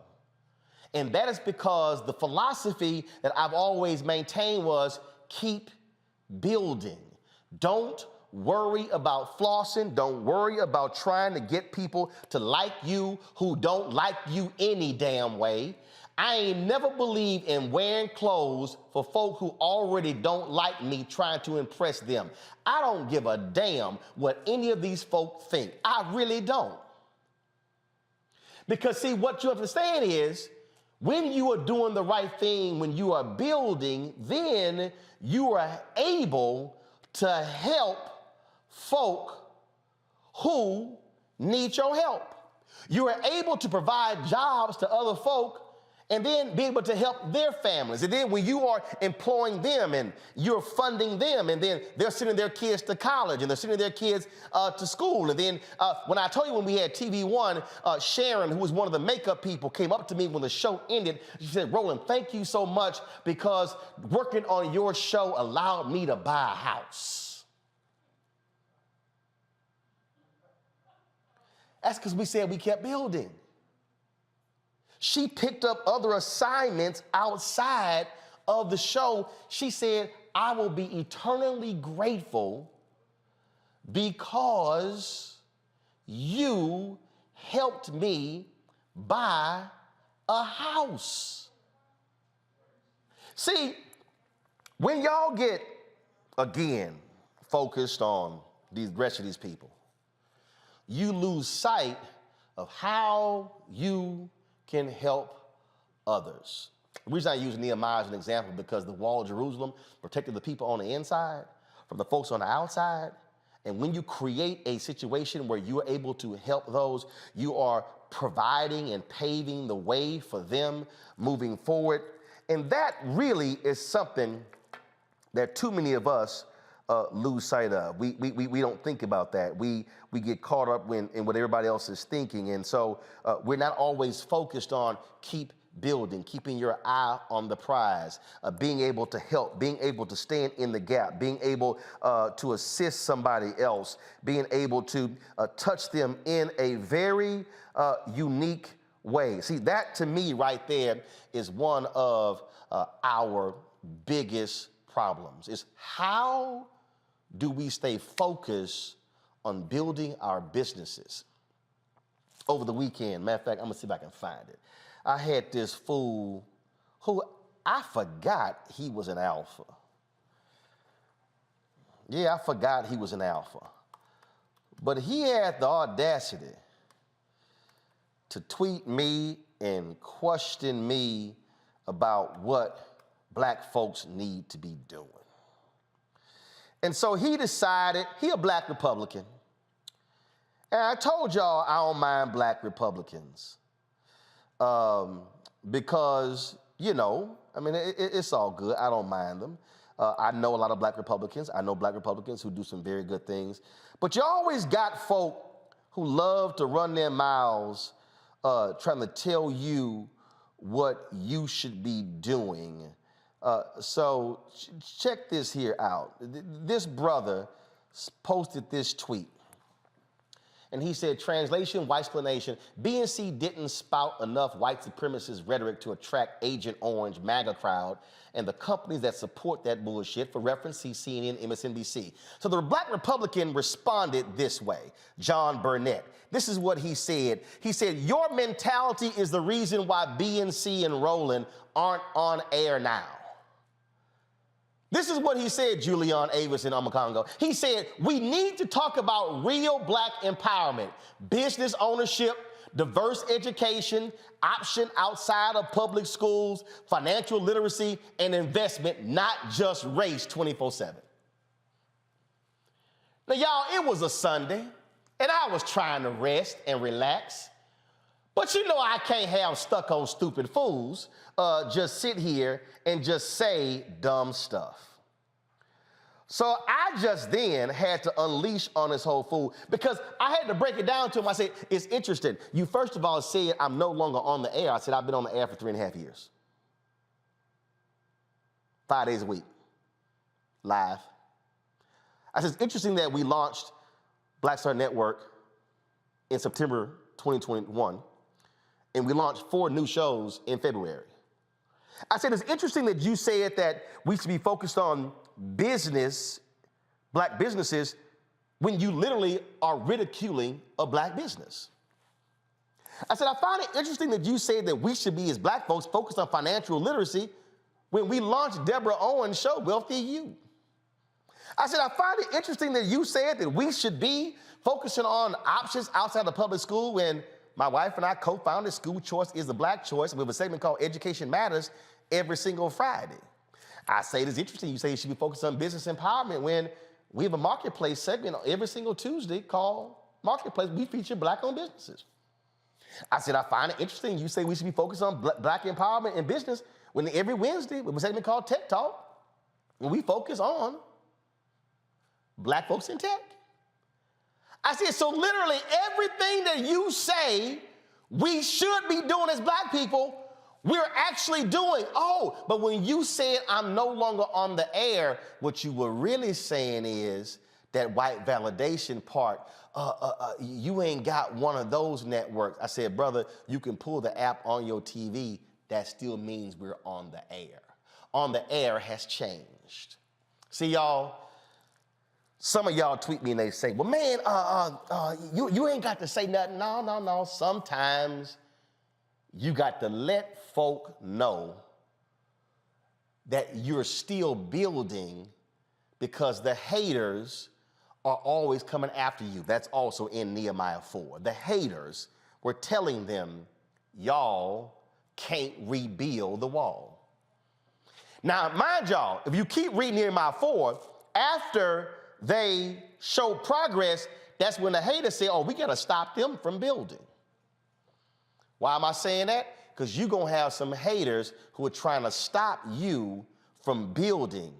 Whether you're trying to build your business, whether you're trying to build your organization, whether you're trying to build your department in college, you're going to have some haters. And let me be real clear, you're going to have some haters who look like you.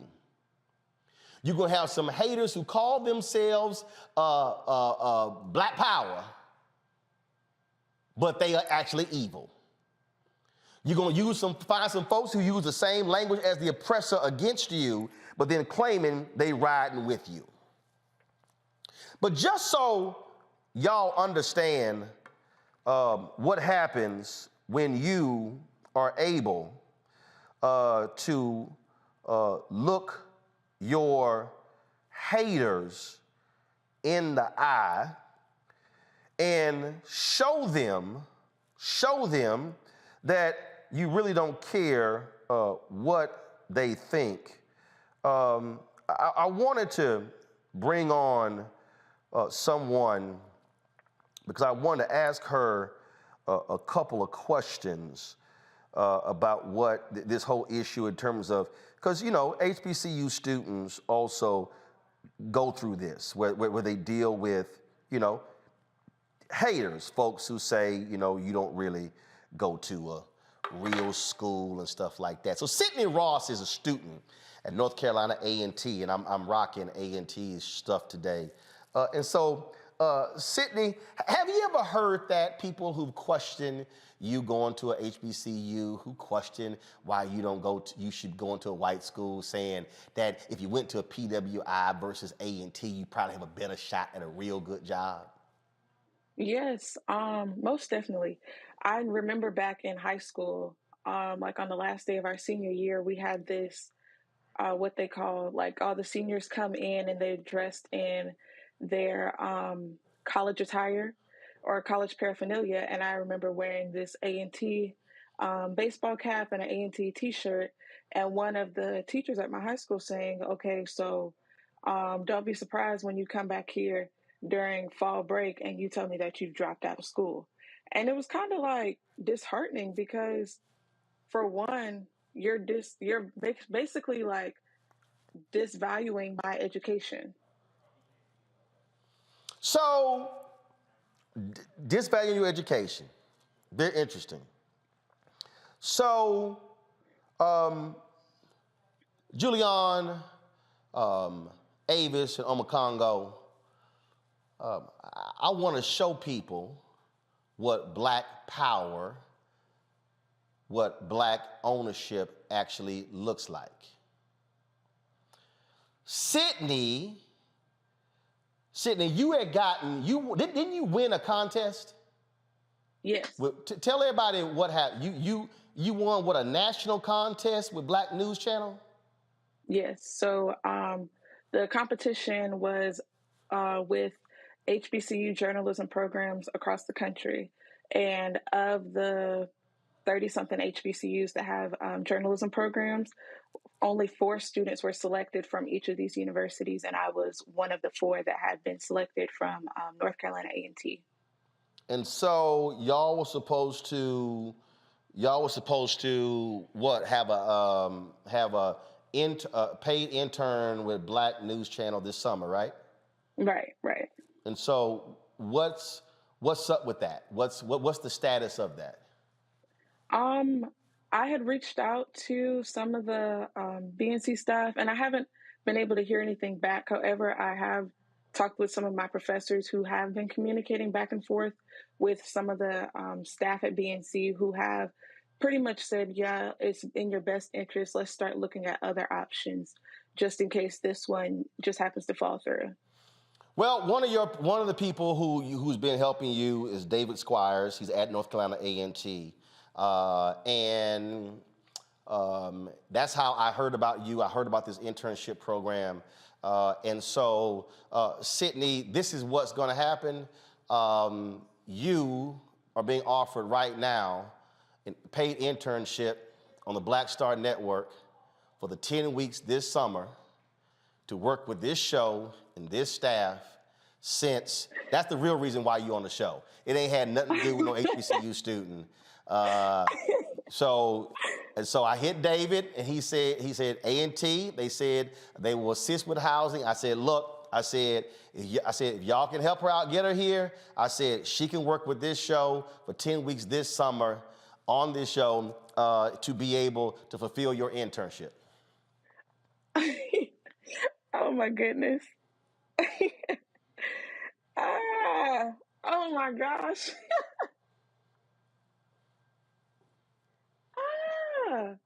Thank you so much. So he hit me this weekend, and he sent me your resume. He told me you're a multimedia broadcast student, and he told me about the internship. And I said, all right, not a problem. I said we don't have, we ain't like we get a dorm or anything. I said, I don't know if she has family or friends here. He said, hey, we're gonna help her with the housing. I said, you get her here, she'll have a 10-week paid internship with the Black Star Network.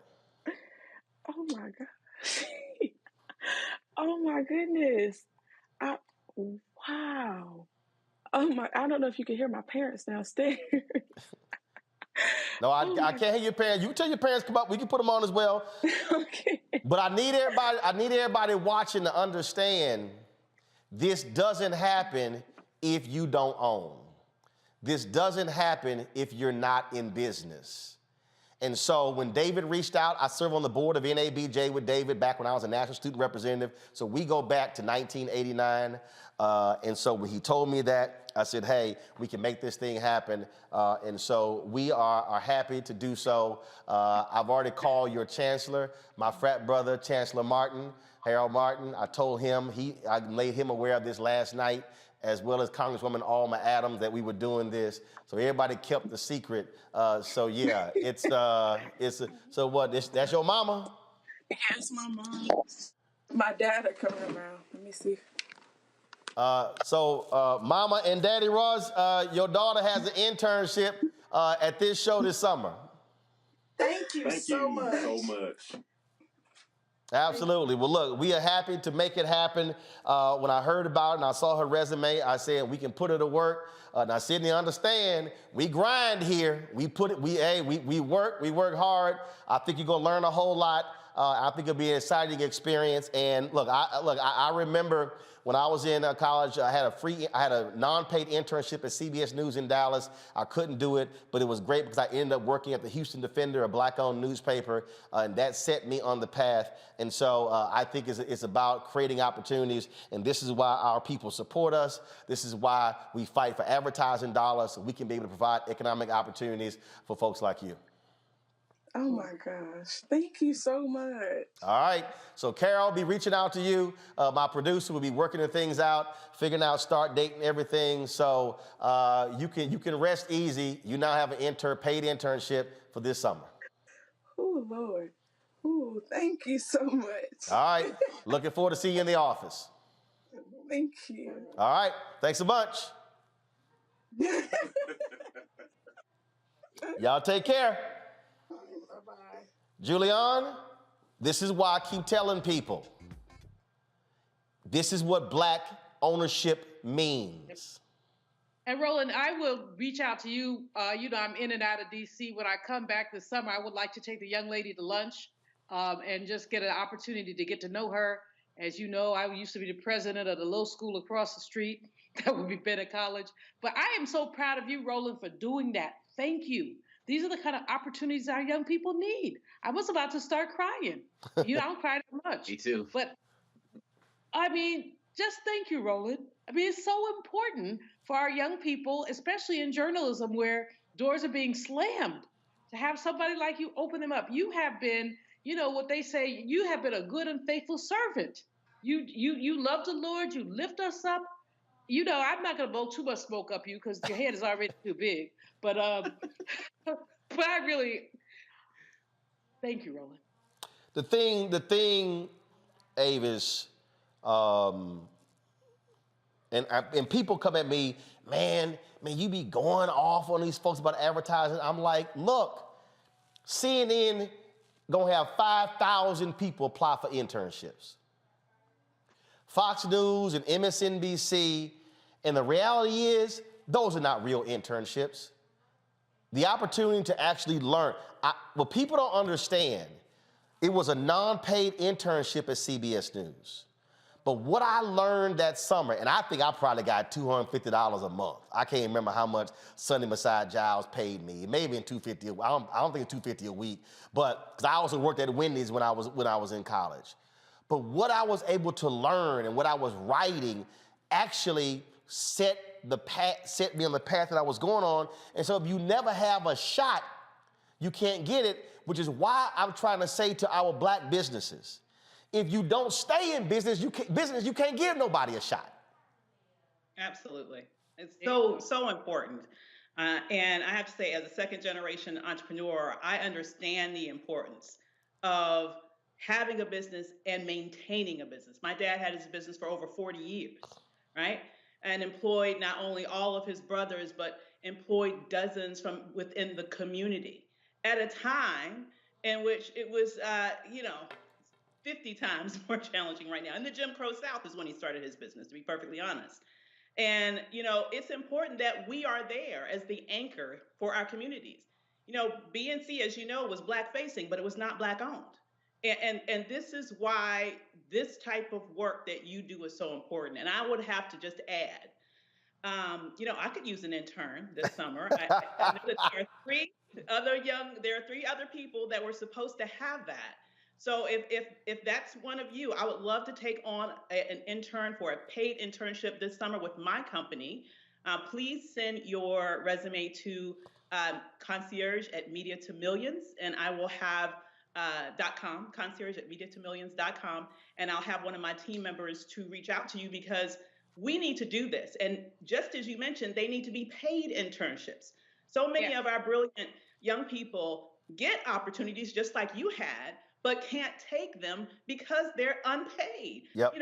Personally, I've never missed a payroll. I don't plan on it. Okay. So I would love to be able to provide that opportunity to one of the three that remain, because if we're not there for us, nobody's going to be there for us. And that right there, Omakongo, is why I wanted to encourage people on the importance of managing your resources, not living above your means, not trying to floss, because when you're able to then manage your money, you can provide the opportunities. This is why when I ask people to give, I'm like, yo, this is what I'm talking about. When I'm talking about when we're going after these advertising dollars with these companies, this is why.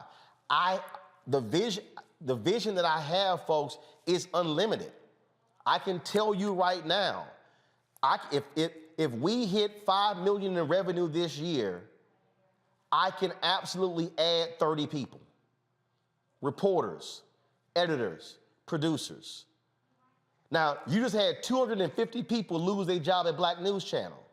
So if we're able to get the revenue, we can literally build a Black-owned media company and literally hire those 250. Yep. But if we don't get the dollars, it doesn't happen. And so this is why this is so vital and important. Go ahead. Well, man, first of all, your segment last week on BNC was a master class. You broke it down. And with you, Roland, it's never personal. It's all about the business and how we can build better, build Black better, period, bottom line. And everybody needs to see that. It's only 50 minutes, and I'll be sharing that as well. So that's number one. Number two, if any of those interns do have some social media skills, I could talking about a social media manager. I would love to talk to one of them. If they don't even make it here, they can do that stuff at home. But lastly, I can't have, Dr. Julian Alfred to hook up with them and take them out, and Dr. Avis, taking them on other interns, and then I not do anything. So I'm just saying, you bring them down here, Roland, they get, free yoga, Pilates, and all of that for their entire time here, because we own our own business too, and they can come exercise for free. All right, we'll do that.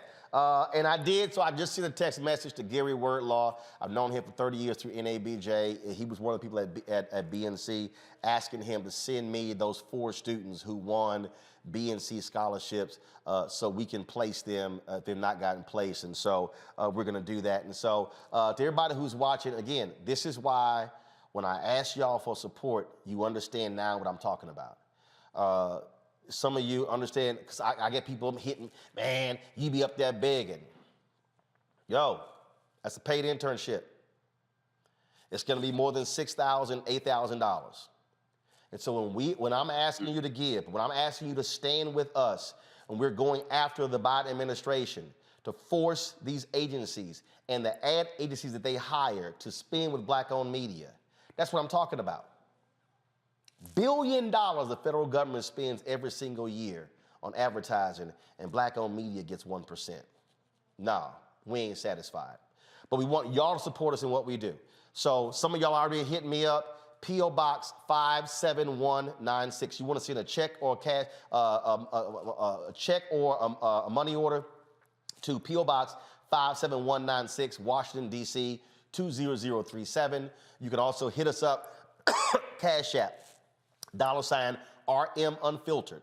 PayPal is R Martin Unfiltered. Venmo is RM Unfiltered.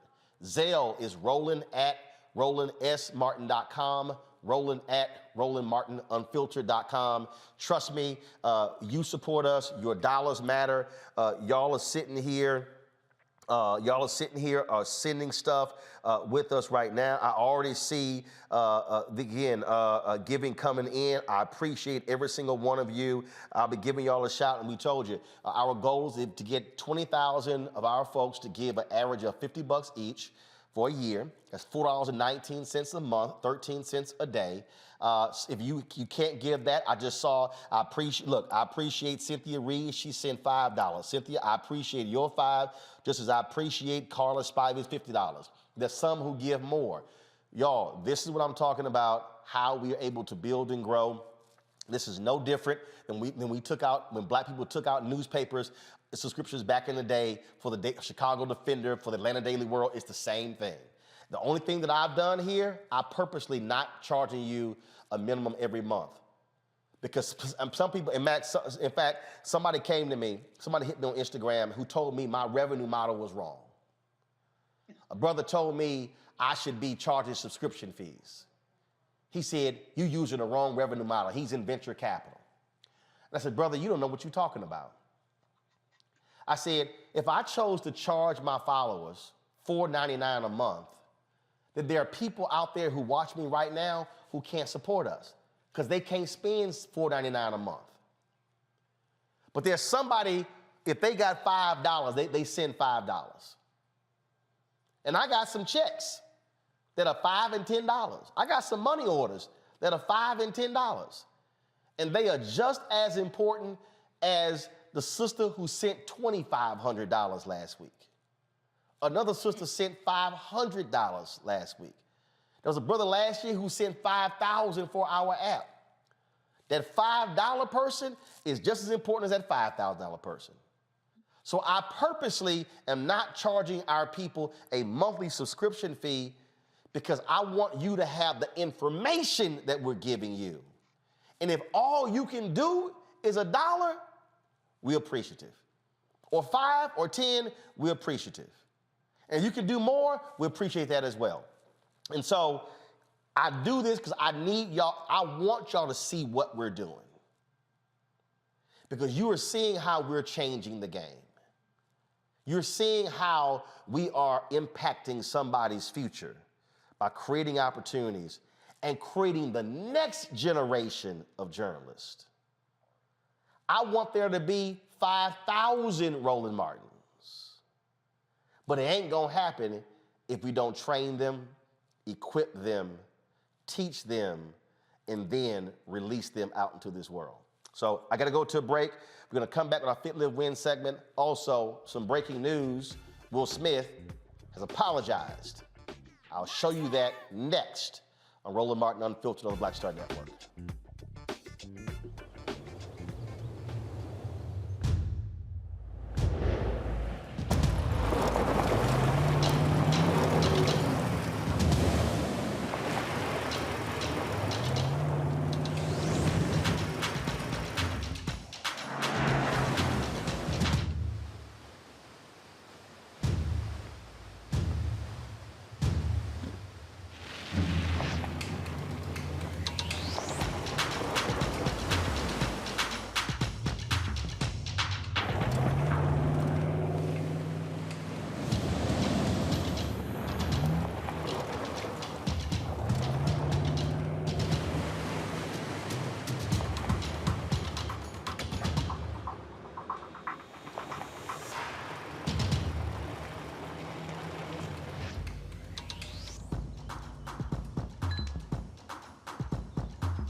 What's up? I'm Dr. Ricky Dillard, the choir master. Hi, I'm Amber Stevens-West from The Carmichael Show. Hi, my name is LaToya Luckett, and you're watching Roland Martin Unfiltered.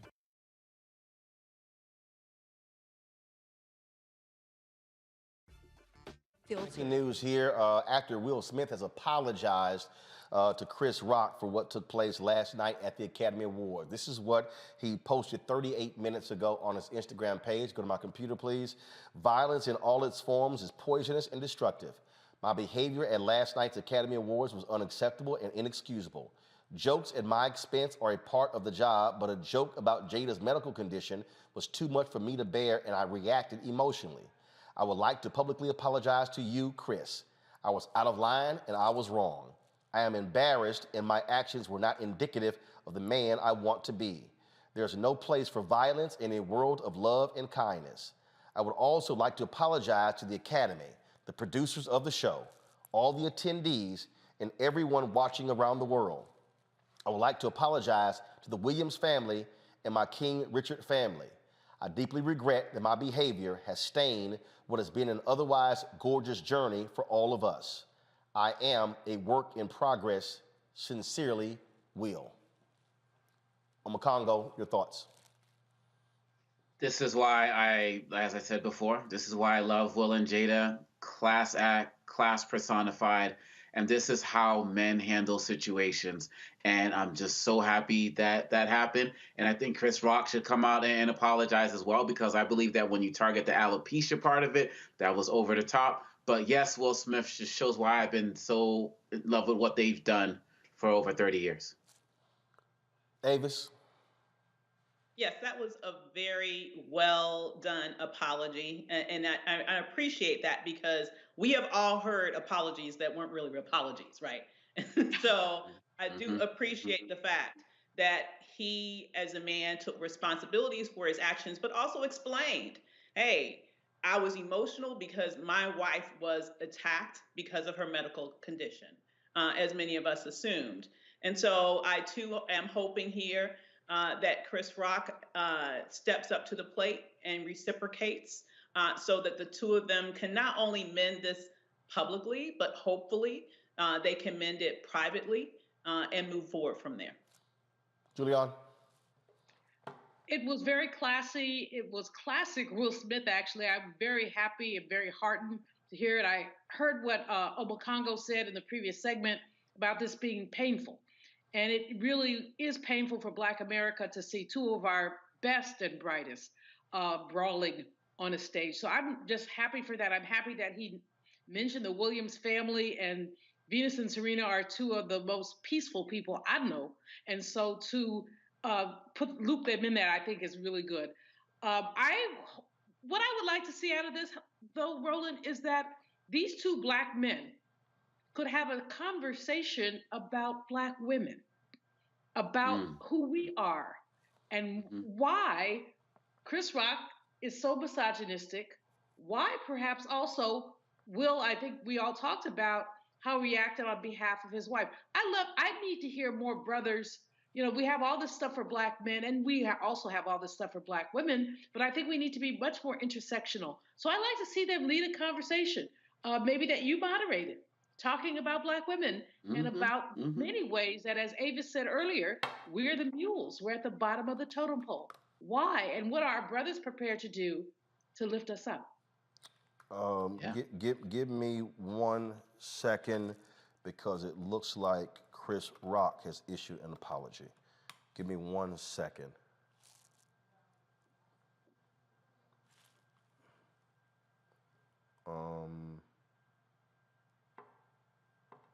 I was just sent it.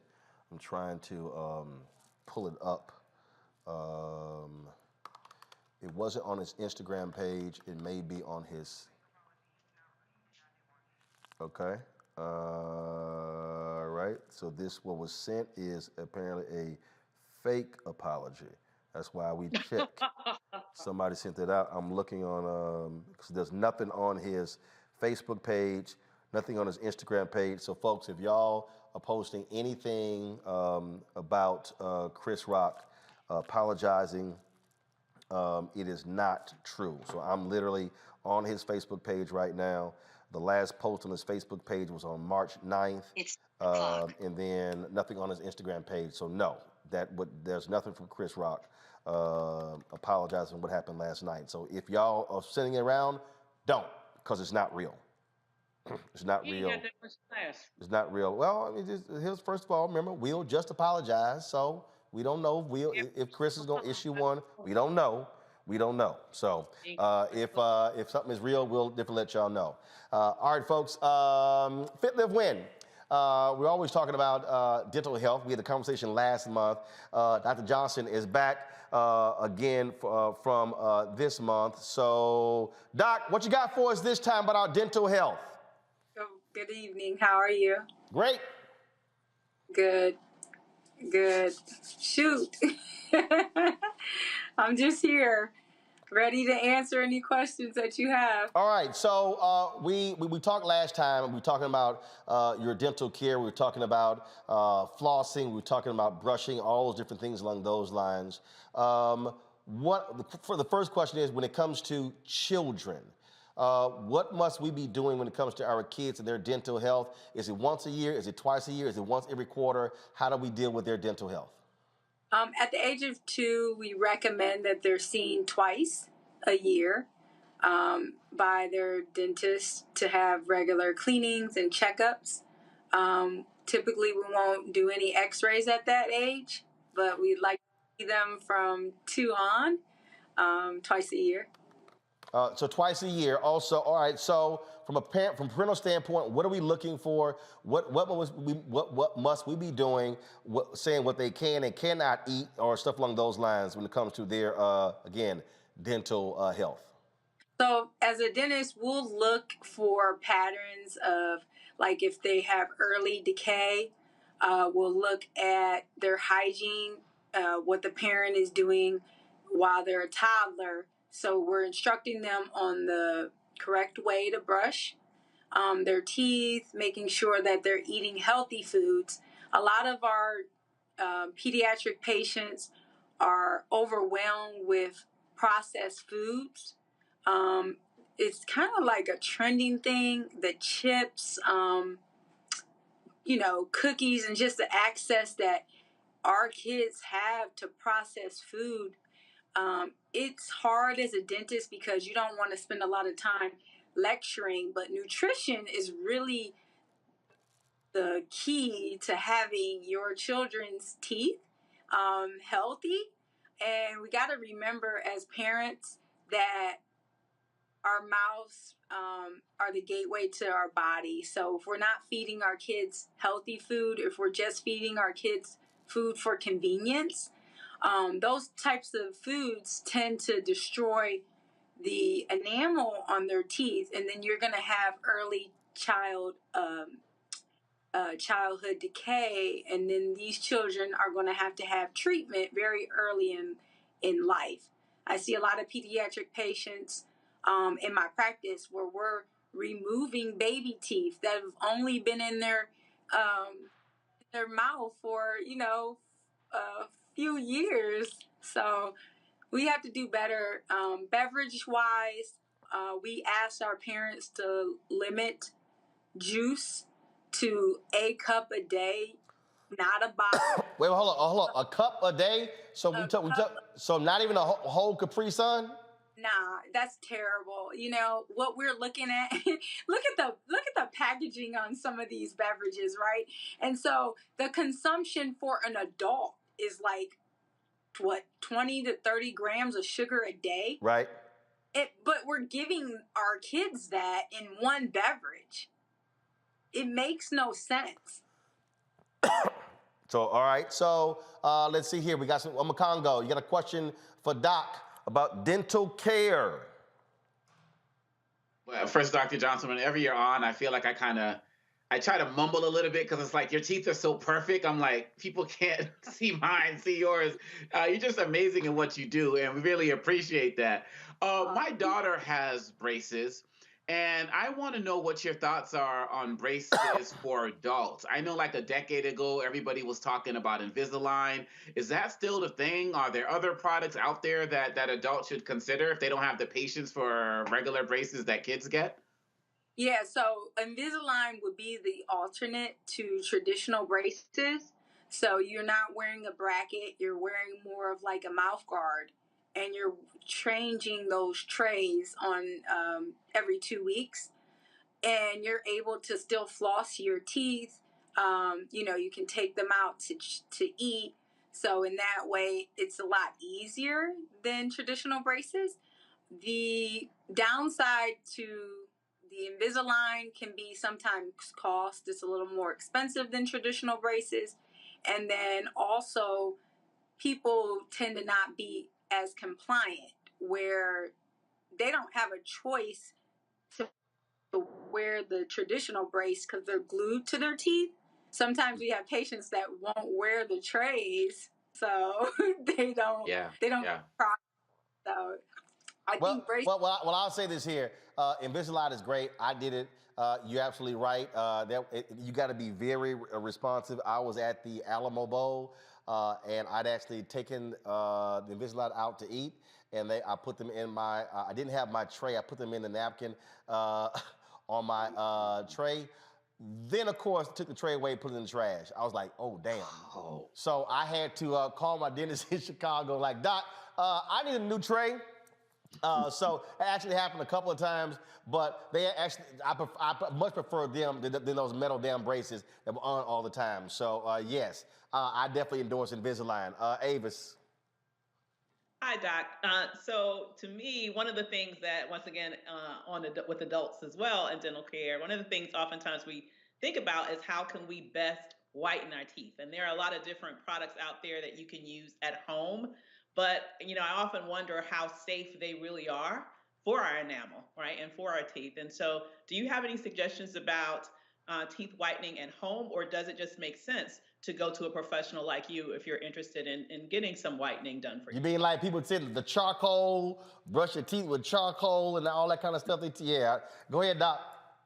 So I have the first part of the question. I have a lot of patients who can't really afford to come in. Our whitening that we do in the office is probably expensive compared to some of the over-the-counters. So those are typically safe. I can't recommend those type of products because as a professional, and we're not applying it and we're not teaching them how to use it, but some of them work well. Hydrogen peroxide is usually the component that will whiten your teeth. So if you're buying something over the counter, you would want to look for more of like a hydrogen peroxide base. The higher concentration whitenings you're only going to be able to get prescriptions for, and that would be when you go to see your dentist. So we do like Zoom whitening in our office. You won't be able to purchase that over the counter. Home remedies, as far as just whitening your teeth on your own, it takes a longer time, but you could pretty much use baking soda, peroxide. I have not experimented with the charcoal, so I can't recommend that. I personally don't see me putting charcoal in my mouth, so that's not happening. I'm just not doing it. So I think the way that we maintain our teeth also affects the whiteness. Sometimes people overbrush their teeth and they don't realize that they're causing the enamel to be thin, and it will make your teeth appear darker. Enamel is the white part of your teeth. When you brush too heavily, your teeth are going to appear yellow because now the dentin is being exposed. The other thing that I notice is people don't brush their teeth well. There's usually buildup and things and stain on their teeth, and so their teeth appear darker, and they really just need to get their teeth professionally cleaned. Also, you notice those dark fillings that people have in their teeth. That will make your teeth appear gray and dark. You can get those removed to make your teeth appear whiter. So I have a lot of patients, I just tell them use baking soda and, peroxide, and you can whiten your teeth naturally on your own. Improve your hygiene. Watch what you're eating and drinking. Our diet over time stains our teeth. So if you're drinking coffee every day, if you're drinking tea every day, cut back on those things and you'll notice that your teeth will look whiter. All right. Now, if you're drinking tea, let's say Snapple, do you drink it out of the bottle or with a straw? Well, if you're using a straw, typically you're bypassing your teeth, right? Versus like drinking it, you're bathing your teeth each time. So there's like this thing with the patients who still drink coffee. They'll like use one of those hard plastic straws to bypass their teeth, so they don't have to whiten their teeth as often. Okay. All right. Got it. Julian, you last. Yes. First of all, Doc, you are perfect advertisement for your occupation. Thank you. Really white teeth, your really big smile. I just love it. We ain't even going to show her hardcore fitness videos. I'm not ever going to stand by you because, hey, you got it going on. I was laughing at you and Roland because, Roland, I had more Invisalign adventures than you did. To the point of one time having someone go in the garbage can to try to find my tray. At which point I said, you know what? Forget it. This just ain't happening. But Doc, I want to ask you about mouthwash. Should we be using it? How often should we be using it? Is it just to get us rid of bad breath, or is there a reason why we should use mouthwash if we don't have bad breath? Okay, so there's several types of mouthwash I personally do not recommend. I don't recommend mouthwashes with alcohol in them because they tend to dry your mouth out. So the Listerine, I don't recommend unless it's alcohol free. My favorite mouthwash has a xylitol product in it. I believe Spry is the maker of it, but it naturally builds the enamel in your teeth. So I do believe you should be using mouthwash. And in this sequence, I feel like you should brush your teeth using soft circles, okay? I feel like you should floss and then rinse with mouthwash because that helps to eliminate plaque and bacteria and the germs with these mouthwashes. So it's like kind of the wash away, right? From all of the plaque and debris that you're breaking off of your teeth when you're brushing and you're flossing. Xylitol is a natural builder. I am not a fan of fluoride. I still use it in my office because patients recommend it, but I don't personally use fluoride. My children have never used fluoride. My kids have like no cavities, right? So I would prefer xylitol mouthwash for my patients, older or younger, it doesn't matter. But yes, before bedtime, and it doesn't matter what time you're sleeping, I would recommend brush, floss, and then use mouthwash. All right, then. All right, Doc, tell people how they can reach you. All right, you can reach us at VIPsmilesinc.com. That's our website. We're also on Instagram at VIPsmilesDDS. You could reach us by phone. That's 216-475-0080. Okay. All right, then. Always good to see you. I appreciate it. Be chatting with you soon. Thanks a lot. All right. Thank you, Roland. Thanks for having me. All right. See, I told you that was painless. I told you. All right. All right. Thanks a bunch. All right. Let me thank Amakongo, Avis, and Julian. Thanks a bunch. We are awaiting, I'm getting back and forth information with regarding Chris Rock's apology. I was told that might have been posted prematurely. It was up, it was down, so we're working through it. So if it comes through, we'll have, of course, tomorrow on tomorrow's show. Again, let me shout out my man David Squires, who hit me up about Sydney and North Carolina A&T. Certainly glad. That's why I'm rocking their gear today.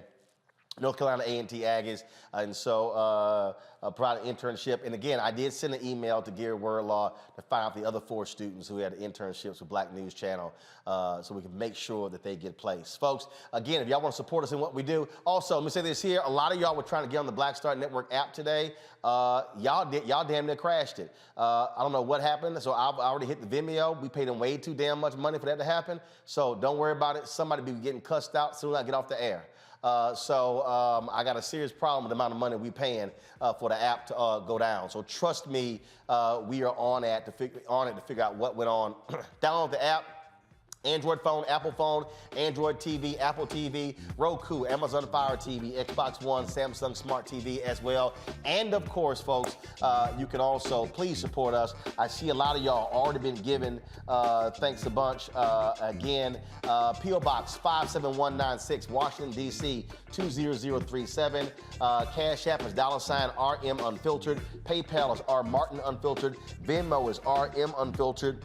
And of course, Zelle is Roland at RolandSMartin.com, Roland at RolandMartinUnfiltered.com. Let me give a shout out. Let me do this here, folks, to Harold Brooks. Harold, thank you so very much. Dexter Adams, thanks a bunch. Lori Jackson, James, let me see, Maria C. Krios, Priscilla Smith, Terry Brooks, Eldred Hightower, Tanya Donaldson, Don Williams, Varda Pleasant, Indami, Lakeisha, Jarek, Philip Gant, Graylin Brannon, Aaron Brock, Anthony Mosley, Joseph Margolis, Barbara Welch, Phyllis Bell, Chappella, Lazandra, Damon A. Morgan, Mark Brooks, Sherry, Byron Wyatt, Colette, Dorian Hilton, Victoria Kajini, Robert Bradley, Charles Berry, Krista Burnett, Pink Me Up, Anthony Stevenson, JoJo, Samoto Dabney, Michael Johnson, Addie Wilson, Carla Spivey, Cynthia Reed, DKP24, D. Henderson, Christopher McCoy, Karen Drew, Joan Warren, Clifton Hubbard, Jacqueline Crawford, Cheryl Bass, Sophia Newton, Let's see here. I'm going through here. Helen Evans. We also have, let's see here, Joan Cox. Let me go back to the top. Reginald Holly. I appreciate all the folks who literally gave during the show. I gave all of y'all a shout out. Again, if everybody, if you give, when we go off the air, trust me, I'll give all of y'all a shout out tomorrow right here on the show. If y'all want to help us pay for Sydney's internship, again, hit us up. P.O. Box 57196, Washington, D.C. 20037. Cash App is $RM Unfiltered. PayPal is RMartin Unfiltered. Venmo is RM Unfiltered. Zelle is Roland at RolandSMartin.com. Roland at RolandMartinUnfiltered.com. Every dollar matters. Boom. And let me thank Connie Fitzgerald. You just posted. Connie got in under the wire. And let's see, Harold Brooks, Daisy McDonald, Josephine Kiyamo, Jeanette Boone, Bridget Robinson, Melody Robinson, Trevin Johnson, Adrian Parker, Robbie Morganfield, Andrea Green Flowers, James Jennifer, and Connie Fitzgerald, all of y'all on PayPal, so I appreciate that. That's it, folks. I'm going to see y'all tomorrow right here on Roland Martin Unfiltered, Black Owned, Black Star Network. How?